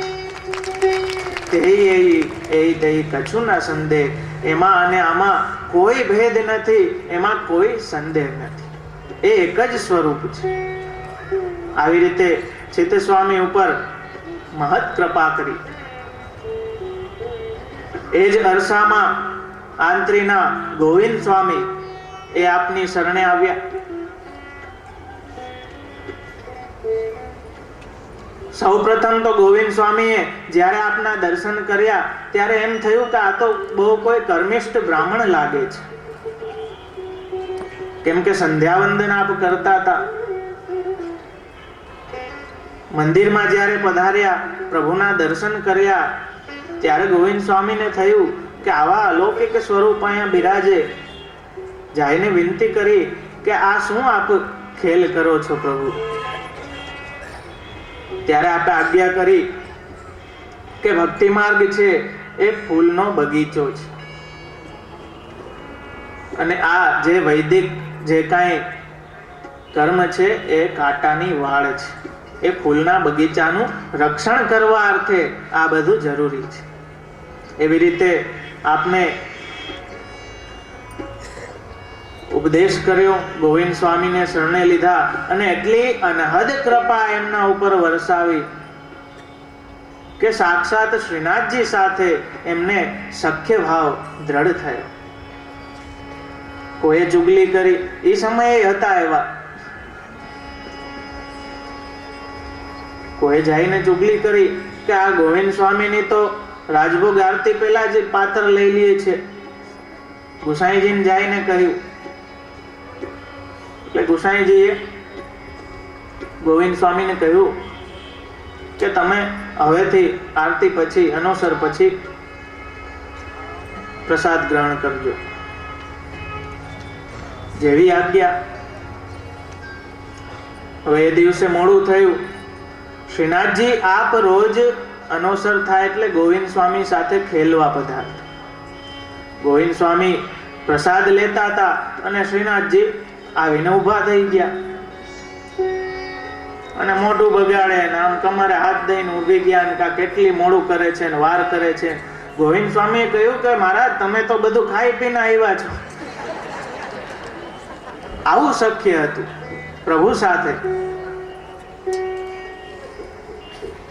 પ્રભુએ શ્રીનાથજીને બહુ અવેર થઈ એટલે શ્રીનાથજીએ ગુસાઈજીને આજ્ઞા કરી કે મારે ગોવિંદ સ્વામી સાથે ખેલવા જવાનું હોય, એમને જલ્દી પ્રસાદ લેવડાવી દો. ગુસાઈજી એ લીલાને સમજી ગયા અને ગોવિંદ સ્વામીને ફરી એ જે પહેલા જેમ ચાલતું હતું એ રીતે આજ્ઞા દઈ દીધી કે ના ભલે બરોબર છે. તો બાહ્ય રૂપથી આપ એ કપટ રૂપ દેખાડે છે મનુષ્ય તનુ ધરીને. એટલે ગોવિંદ સ્વામીને પણ પહેલા એમ થયું કે આ તો કોઈ કર્મિષ્ઠ બ્રાહ્મણ લાગે છે. એક વાત સમજો, આજે આપણે કાંઈ પણ ઊંડા ઉતર્યા વગર ખાલી બાહ્ય રૂપ જોઈ અને તરત નિંદામાં વર્ગી જાય. પુષ્ટિ માર્ગની એટલી વિલક્ષણતા છે ને કે તમને ખ્યાલ ના આવે. આપણે ઘણીવાર એવું થતું હોય. એક બહુ સુંદર પ્રસંગ તમને કહું, વચનામૃતમાં આવે છે, ગિરધરલાલજીના 120 વચનામૃતમાં આ પ્રસંગ આવે છે કાકરોલીનો. ત્યાં જે આપ ગાદીપતિ બિરાજતા,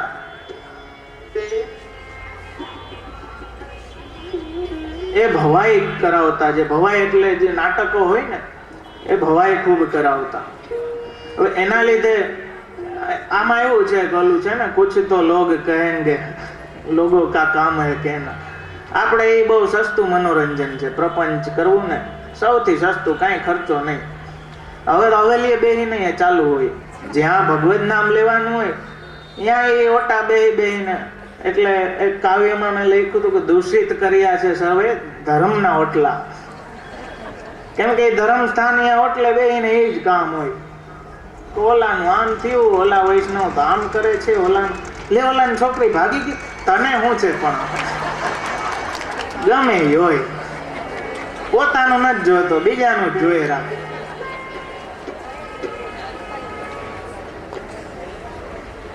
તો આ બહુ સુંદર પ્રસંગ છે. આ ભવાઈ કરાવતા ખૂબ. હવે એ સમયે સમાજમાં બહુ બધા બોલવા લાગ્યા, નિંદા થવા લાગી કે આ ભવાઈ પાછળ એટલો ખર્ચો કરે છે, આ મહારાજ શ્રી આમ કરે છે. એટલે એ સમયે જે તિલકાયત હતા, જે મોટી ઉંમરના, એ કાકરોલિયા પધાર્યા. તે દિવસે પણ ભવાઈ રાખવામાં આવી હતી. આપે થોડું ઘણું સમજાવવાની કોશિશ કરી. એ જે ગાદીપતિ હતા ત્યાં બિરાજતા એમને, એટલે આપે વિનંતી કરી ગાદીપતિએ તિલકાયતને કે આપણે પછી એ ચર્ચા કરશું, આપ પધારો, હમણાં આ કાર્યક્રમ રાખ્યો છે ભવાઈનો, આનંદ આવશે, આપ પધારો.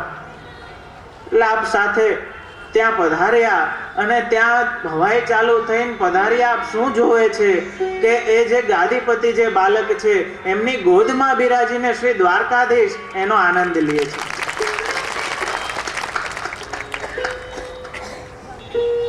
આપણે શું બાહ્ય રૂપથી જ વધારે પડતા આપણને બધી છાપ પાડી લે છે, પ્રભાવિત, બહારથી જ પ્રભાવિત થઈ જાય છે અને બારનું ઊંડા ક્યાંય ઉતરતા નથી. તરવાની મજા તો ઊંડામાં જ છે. કાંઠે બેહીને છબછબિયા કરવા મજા ના આવે, એ નાના બાળકો કરે.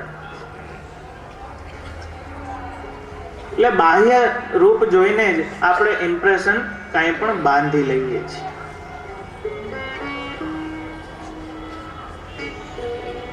એ ખરેખર લૌકિક માટે પણ બહુ ખરાબ છે.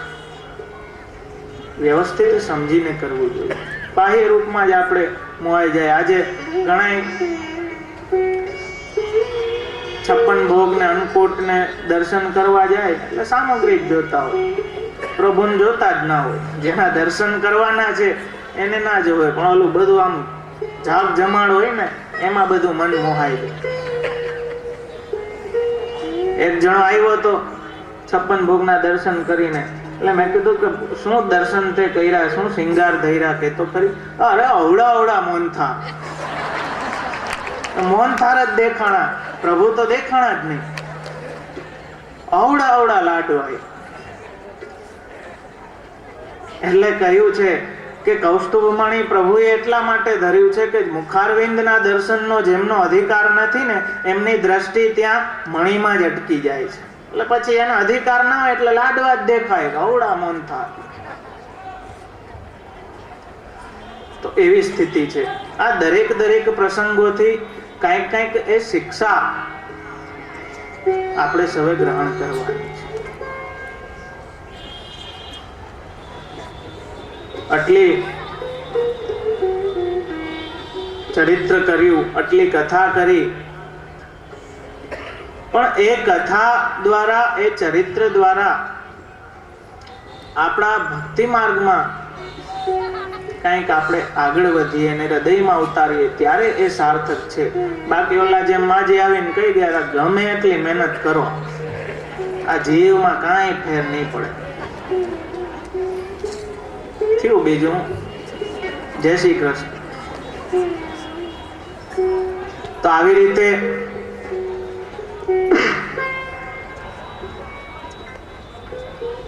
ગોવિંદ સ્વામી, ચિત્ત સ્વામીને આપે શરણે લીધા. ત્યારબાદ સંવત 1597 ના કારતકમાં પ્રથમ પુત્ર, જે મૂળ પુરુષમાં આપણે આવે છે, 1597 કારતક વિમલ દ્વાદશી મંગલ નિત પ્રથમ પુત્ર પ્રગટે શ્રી ગિરધર. ધર્મી સ્વરૂપ શ્રી ગિરધરજી પ્રથમ પુત્રનું પ્રાગટ્ય થયું. ખૂબ જ આનંદ ઉલ્લાસ થયો. શ્રી નવનીત પ્રિયાજીના સન્નિધાનમાં ખૂબ જ આનંદ સાથે નંદ મહોત્સવ મનાવવામાં આવ્યો. બાળકને 11મે દિવસે આપે નામ મંત્ર દાન કર્યું અને પછી આપ શ્રી ગિરધરજીને પધરાવી ગોપાલપુર પધરાવી ગયા. ત્યાં શ્રીજીના ચરણ સ્પર્શ કરાવ્યા. એ સમયે શ્રીજીએ આજ્ઞા કરી કે અહીં પણ નંદ મહોત્સવ કરો.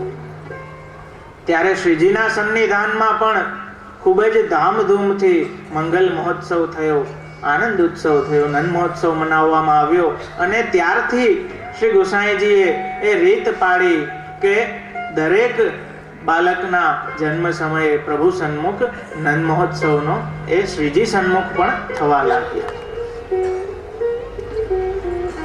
ત્યારબાદ એક દિવસ શ્રી પ્રભુચરણ આપ એકાંતમાં બિરાજતા હતા,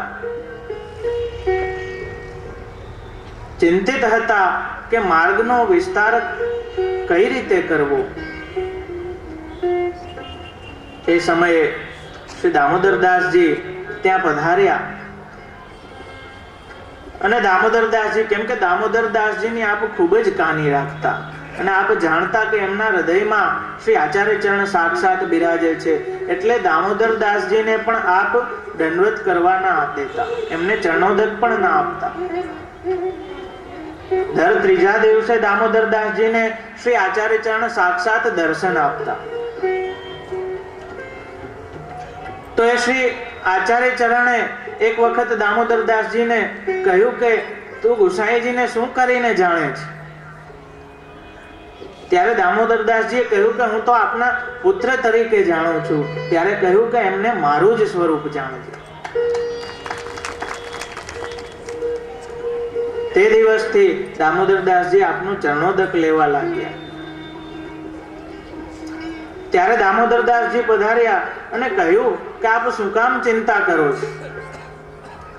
જેણે માર્ગ પ્રગટ કર્યો છે એ જ આપને વિસ્તાર માટે પ્રેરણા આપશે. દામોદરદાસજી ના આ વચન સાંભળી અને શ્રી પ્રભુચરણે ત્યાં જ દામોદરદાસજીને બેસાડી શ્રી આચાર્ય ચરણનું ધ્યાન ધર્યું. અને શ્રી આચાર્ય ચરણના એ સ્વરૂપના અનુભવ થતા આપે એક એક નામ કરીને 108 નામ આપે શ્રી આચાર્ય ચરણને રચ્યા.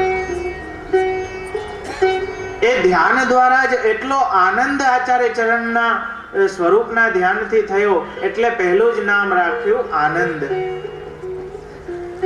એ આનંદને કોઈ અક્ષર સાથે કે સ્વર્ગાદિકના આનંદ સાથે કઈ સરખાવી ના દે, એટલે આગળ કહ્યું પરમાનંદ, કે જેની કોઈ ગણના નથી. એટલે કૃષ્ણાશ્રયમાં કહ્યું પ્રાકૃતા સકલા દેવા ગણિતાનંદ કમ્ર પૂર્ણાનંદો હરિષ્ટસ્માત. જે કાંઈ છે આનંદ કરવા માટે તો આપણે બધું કરીએ છીએ, એ આનંદ પ્રાપ્ત થાય. પણ લૌકિકમાંથી તો બધું જળ વિષયોમાં આનંદ છે જ નહીં. સુબોધનીજીમાં શ્રી આચાર્ય ચરણ સ્પષ્ટ આજ્ઞા કરે છે, ગુપ્તાનંદો યતો જીવા નિરાનંદ જગત્યત પૂર્ણાનંદો હરિષ્ટસ્માત. કે જે જળ વિષયોમાંથી આપણે આનંદ ઈચ્છીએ છીએ, ખરેખર એ નિરાનંદ છે, એમાં આનંદ છે જ નહીં. અને જીવને આપ કહે છે ગુપ્તાનંદ, કેમ કે પ્રભુથી વિખૂટો પડ્યો એટલે એ આનંદ ગુપ્ત રીતે બિરાજે છે, પ્રગટ નથી, તિરોહિત થઈ ગયો. તો એવી આનંદની અનુભૂતિ સાથે પ્રભુચરણે ત્યાં દામોદરદાસજીને જ સન્મુખ રાખી અને શ્રી આચાર્ય ચરણનું ધ્યાન ધરી અને આ સર્વોત્તમ શ્રી સર્વોત્તમ સ્તોત્રની રચના કરી. ત્યારે જ શ્રી આચાર્ય ચરણ કૃપા કરી અને પ્રગટ થયા, આપને દર્શન દીધા. શ્રી ગુસાઈજી પ્રભુચરણે દંડવત કર્યા, માર્ગના વિસ્તારનો પ્રકાર બતાવ્યો અને પૂછ્યું કે મારે કાંઈ પણ આગળ આમાં વિસ્તાર કરવો હોય તો આપની શું આજ્ઞા છે? ત્યારે કહ્યું કે સમય સમય પર દામોદર દાસજી દ્વારા તમને એ આજ્ઞા પ્રાપ્ત થતી રહેશે. દામોદર દાસજીની વિનંતીથી આપે ફલશ્રુતિનું નિરૂપણ કર્યું. કૃષ્ણાધરામૃતા સ્વાદ સિદ્ધિરત્ન સંચય. અને સ્તોત્ર રૂપે એ 108 નામો સંગ્રહિત કરી અને સર્વોત્તમ સ્તોત્ર રચ્યા.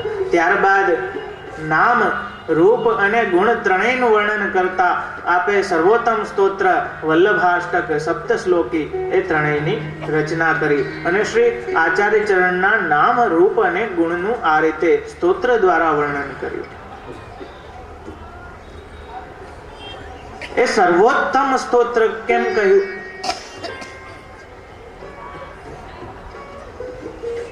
કેમ કે એના દ્વારા જે ફલ પ્રાપ્ત થાય છે એ બીજા કોઈ પણ હોમ, હવન, યજ્ઞ, તપથી એ ફલ પ્રાપ્ત ના થાય. એ શ્રી આચાર્ય ચરણનું સહજમાં નામ લેતા એ ફલ પ્રાપ્ત થઈ જાય. કૃષ્ણાધરામૃતા સ્વાદ સિદ્ધિ અત્ર ન સંશય. જેની સામે, જે સિદ્ધિ સામે મોક્ષ પણ તુચ્છ છે, મુક્તિ પણ જેની સામે તુચ્છ છે, એવું ફલ એ સ્તોત્ર દ્વારા પ્રાપ્ત થાય છે. પ્રાકૃત ધર્માણાશ્રય અપ્રાકૃત નિખિલ ધર્મ રૂપ. એ અપ્રાકૃત સ્વરૂપ આપ મનુષ્ય સ્વરૂપ ધરીને નાટ્ય કરે છે કે જેથી જે અનધિકારી છે એને એ સ્વરૂપનું જ્ઞાન ના થાય.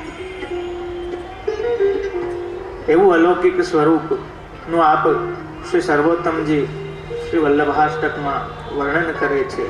અને જેમ દાદા આપ આજ્ઞા કરી ગયા કે શ્રી આચાર્ય ચરણના ધ્યાનમાં, નામમાં એટલો પ્રતાપ છે, એનું એટલું મહાત્મ્ય છે કે કૃષ્ણ પ્રેમ ઉદ્ભવે જ, પણ આપણી તૈયારી હોવી જોઈએ.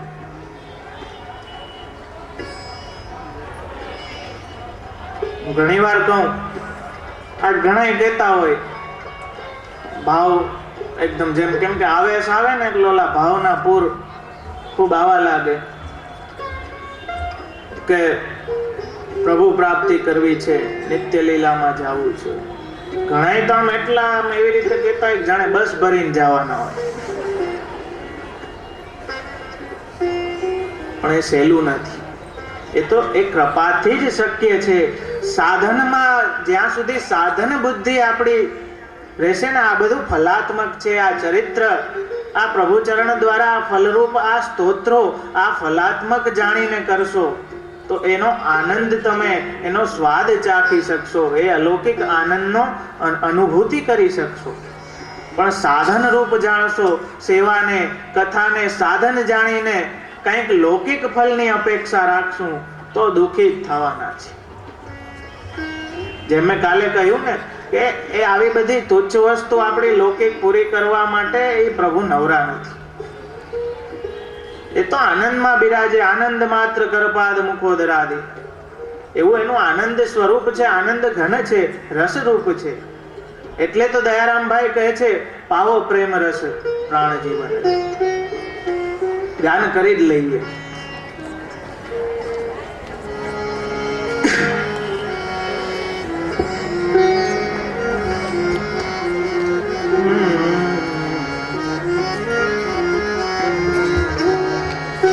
પાવો પ્રેમ રસ પ્રાણ જીવન રે, દીન થઈને યાચું રે. પાવો પ્રેમ રસ પ્રાણ જીવન રે, દીન થઈને યાચું રે. મુક્તિ માર્ગ સ્વર થોડો નીચો. પાવો પ્રેમ રસ પ્રાણ જીવન રે, દીન થઈને યાચું રે. પાવો પ્રેમ રસ પ્રાણ જીવન રે, દીન થઈને યાચું રે.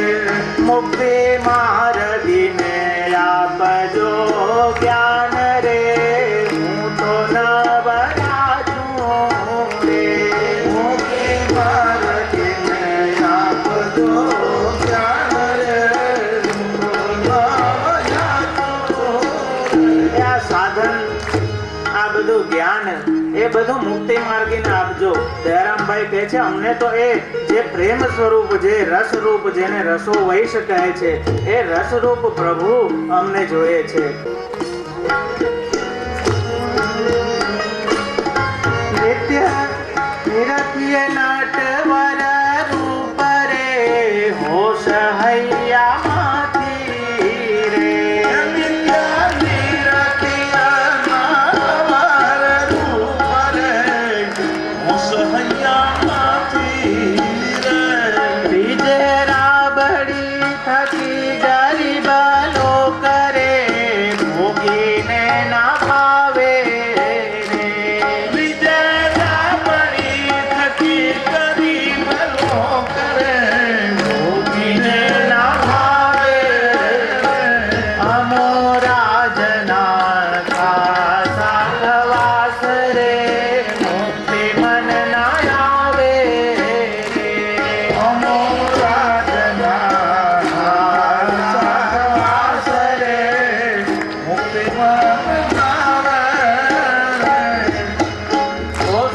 વાત કરે છે કે આ મુક્તિ એ તો અમારા મનમાંય ક્યારે ના આવે. આ તો આવી રાબડી તો ગરીબ લોકો માટે છે. આ અમારા જેવા ભોગીને આ વસ્તુ ના રૂચે. અમે તો અલૌકિક રસના ભોગી છીએ. આવી રાબડી એ અમારા માટે નથી, એ તો ગરીબ લોકો માટે છે. અમે કોણ છીએ? તો કહે છે કે અમે રાજના ખાસા ખવાસ. આ એ સેવક એ દાસ તરીકેનો જે અહંકાર છે એ જેથી આપણો જાગી જાય ને તેથી સમજો કે કોઈ કાંઈ તીરથ કરવાની કે પ્રવચન સાંભળવાની જરૂરિયાત ના. અમો રાજના ખાસા ખવાસ રે.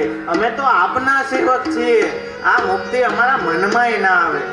જ્યાં મુક્તિ નહીં એટલી તુચ્છ ગણી છે ત્યાં લૌકિક તુચ્છ કામનાઓ તો બહુ દૂરની વાત છે.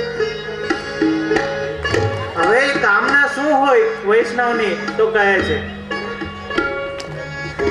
નિત્ય નિરખીએ નટવર રૂપ રે હોશ હૈયામાંથી રે. નિત્ય નિરખીએ નટવર રૂપ રે હોશ હૈયામાંથી રે. મન માન્યું મળે સહુ સુખ રે એકતામાં ક્યાંથી રે. મન માન્યું મળે સહુ સુખ રે એકતામાં ક્યાંથી રે.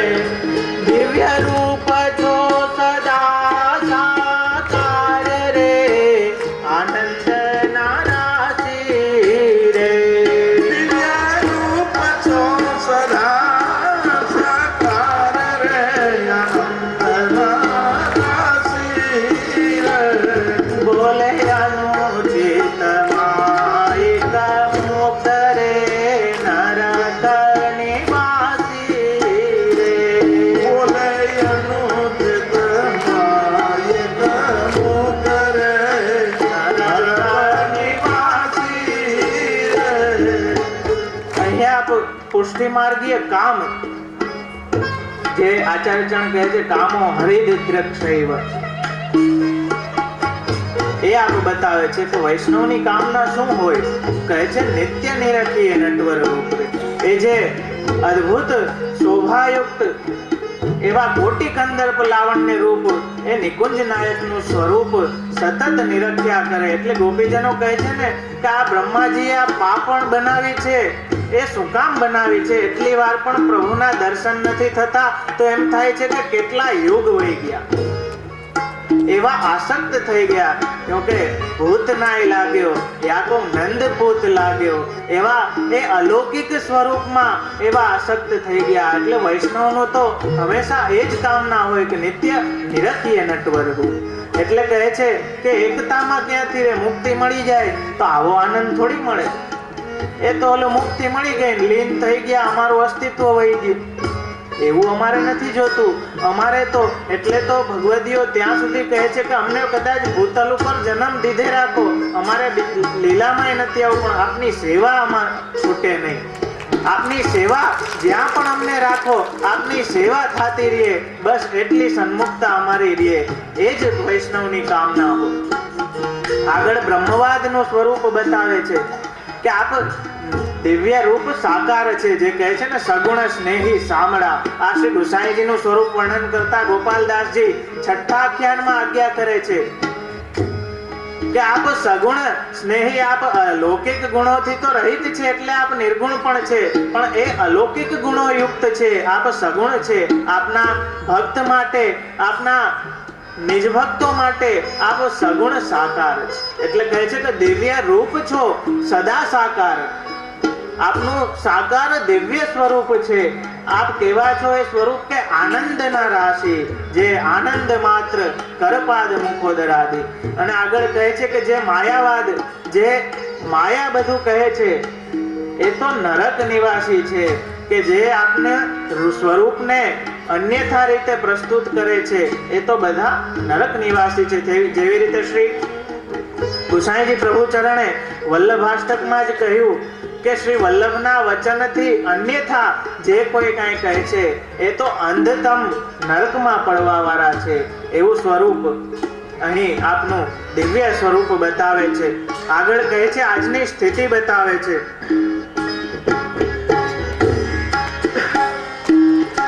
દુષ્ટ જીવને કહે છે બ્રહ્મ રે, બ્રહ્મ જીવ લેખે રે.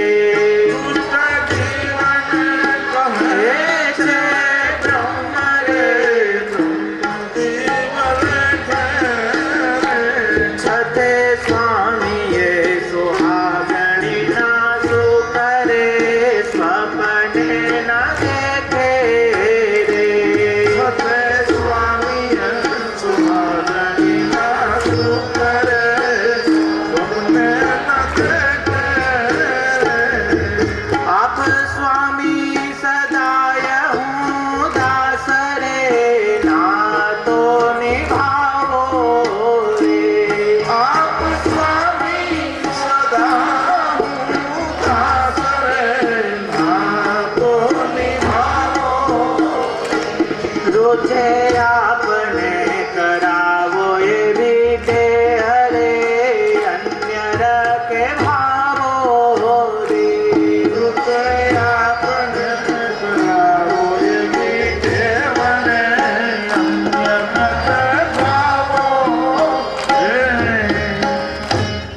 બહુ સુંદર વાત અહીં સમજાવે છે દયારામભાઈ કે આજની સ્થિતિ કેવી છે. જેમ મેં કહ્યું ને, આપણે બાહ્ય દેખાવમાં બહુ જાય એટલે ઓલું ક્યાંક પાખંડમાં ફસાઈ જવાનું અને આવા સ્વભાવના કારણે ડર વધારે હોય. હરિરાય ચરણ પણ એના માટે ચેતવે છે. એટલે બાહ્ય દેખાવ જ આપણે એમ થાય કે એને જ ભક્તિ સમજી લઈએ અને એમાં જ આપણે મૂરખ બની જઈએ. તો એનાથી શું થાય કે કહે છે કે દુષ્ટ જીવને બ્રહ્મ સમજે.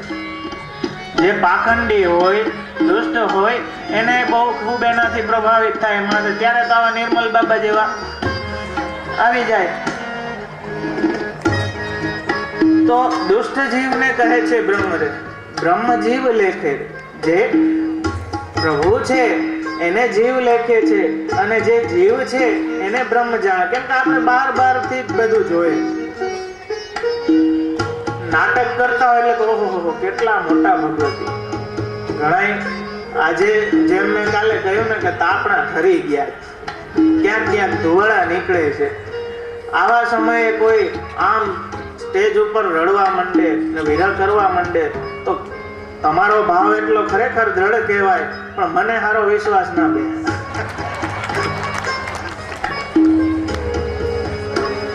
તો એ આજની સ્થિતિના કારણે કહે છે કે આવી સ્થિતિના કારણે શું થાય તો કહે છે છતે સ્વામીએ સુહાગણી ના સુખ રે, સ્વપ્ને ના દેખે. સ્વામી હોવા છતાં સ્વામી સામે બિરાજે છે, છતાંય એ જે સુહાગણી ના સુખ હોય એનો આનંદ નથી લઈ શકતા. પછી સ્વસ્વરૂપ બતાવે છે કે આપણું સ્વરૂપ શું છે. આપણે પ્રભુના નિત્ય દાસ છીએ. એટલે કહે છે આપ સ્વામી સદાય હું દાસ રે, નાતો નિભાવો. એ નાતો કઈ રીતે નિભાવો? હવે અહીં જોજો, બહુ સુંદર વાત કહે છે કે રૂચે આપને કરું એવી ટેહરે. એ પણ આપની પાસે જ માગે છે. એ કૃપાની મહત્વ કૃપાનું બતાવે છે કે મારા સામર્થ્યથી હું કઈ સાધન નહીં કરી શકું. આપને અનુકૂળ હું કરું એ ત્યારે જ કરી શકું કે જ્યારે આપની કૃપા મારા ઉપર ઉતરશે. એટલે કહે છે રૂચે આપને કરું એવી ટેહરે, અનુકૂલસ્ય સંકલ્પ. જેવું સ્વામીને ગમે, સ્વામીની જેમાં પ્રસન્નતા હોય એવો કરવાનો સંકલ્પ એ પ્રભુ પાસેથી માગે છે કે મારાથી અન્ય રખે ભાવો રે, અન્ય કોઈ લૌકિક ભાવો મારામાં પ્રવેશ ના કરે એવી કૃપા મારા ઉપર રાખો અને એ દાસપણું મારામાં સતત રહે એવી કૃપા રાખો. કેમ કે કહે છે ને, આ સ્વામીપણાનો માર્ગ નથી, આ દાસપણાનો માર્ગ છે. જે દૈન્યયુક્ત છે એનાથી એ દૈન્ય જ પ્રભુના પ્રસન્નતાનું, પ્રભુના સંતોષનું કારણ છે. તો એ પોતાનું સ્વરૂપ બતાવે છે.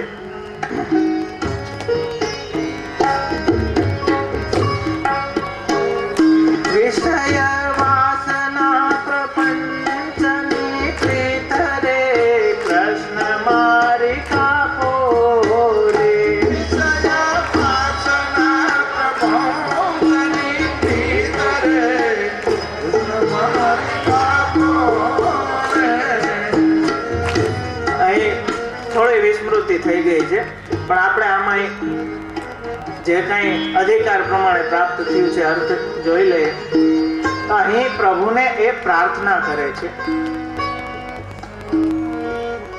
કે મારી જે કાંઈ મારી રતિ સંસારમાં છે, જે કાંઈ મારી મતિ સંસારમાં છે, એના કારણે જે ગતિ મારી સંસારમાં છે એને આપ ખેંચો, આપના ચરણારવિંદમાં લગાડો, અને આ વિષય વાસના, આ પ્રપંચથી હું છૂટું, એના જે દોરડા જે મને બાંધીને રાખ્યા છે એ કૃષ્ણ, એ મારા દોરડા આપ કાપી દો. અને પછી ફલરૂપ માગે છે, જે આપણે પહેલા દિવસે જ આવ્યું ને કે આચાર્ય આજ્ઞા કરે કે જીવ કાં માગી જાય, આપણને માગતા નથી આવડતું, શું માગવું જોઈએ એ અહીં દયારામભાઈ બતાવે છે.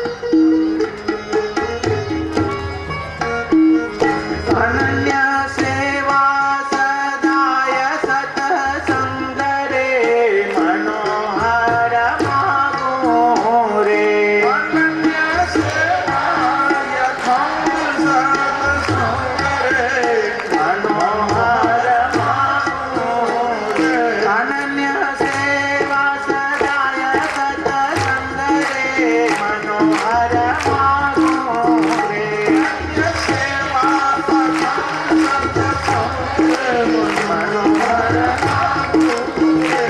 દયા પ્રીતમજી આપો મુને હરે, પાય લડી લાગું રે. દયા પ્રીતમજી આપો મુને હરે, પાય લડી લાગું. પાવો પ્રેમ રસ પ્રાણ જીવન રે, દિન થઈ યાચું રે. પાવો પ્રેમ રસ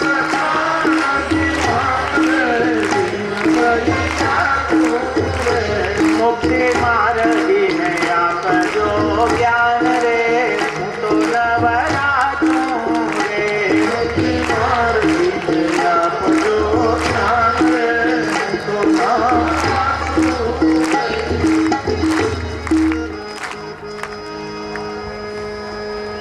અહીં દયારામભાઈ એ બતાવે છે કે શું માગવું જોઈએ. એટલે એ અલૌકિક માગણી કરે છે કે અનન્ય સેવા સદાય સત્સંગ, સદા આપની સેવા પ્રાપ્ત થતી રહે, એ આપ સત્સંગ પ્રાપ્ત થતો રહે, આપના નિજજનોનો સંગ પ્રાપ્ત થતો રહે, એવી દયા પ્રીતમજી આપો મુને. દયારામભાઈ કહે છે મને એ વસ્તુ આપો, પાય લડી લાગો, ચરણે નમી અને વિનંતી કરે છે. બહુ જ અદ્ભુત આ ધોળ દયારામભાઈનું મને યાદ છે 2005માં જ્યારે મેં પહેલી શિબિર ચતુશ્લોકીની કરી હતી, ત્યારે પિતૃચરણે પ્રસન્ન થઈ ખૂબ આશીર્વાદ દઈ અને આ ધોળ લેવાની મને આજ્ઞા કરી હતી. આપનું ખૂબ જ પ્રિય ધોળ.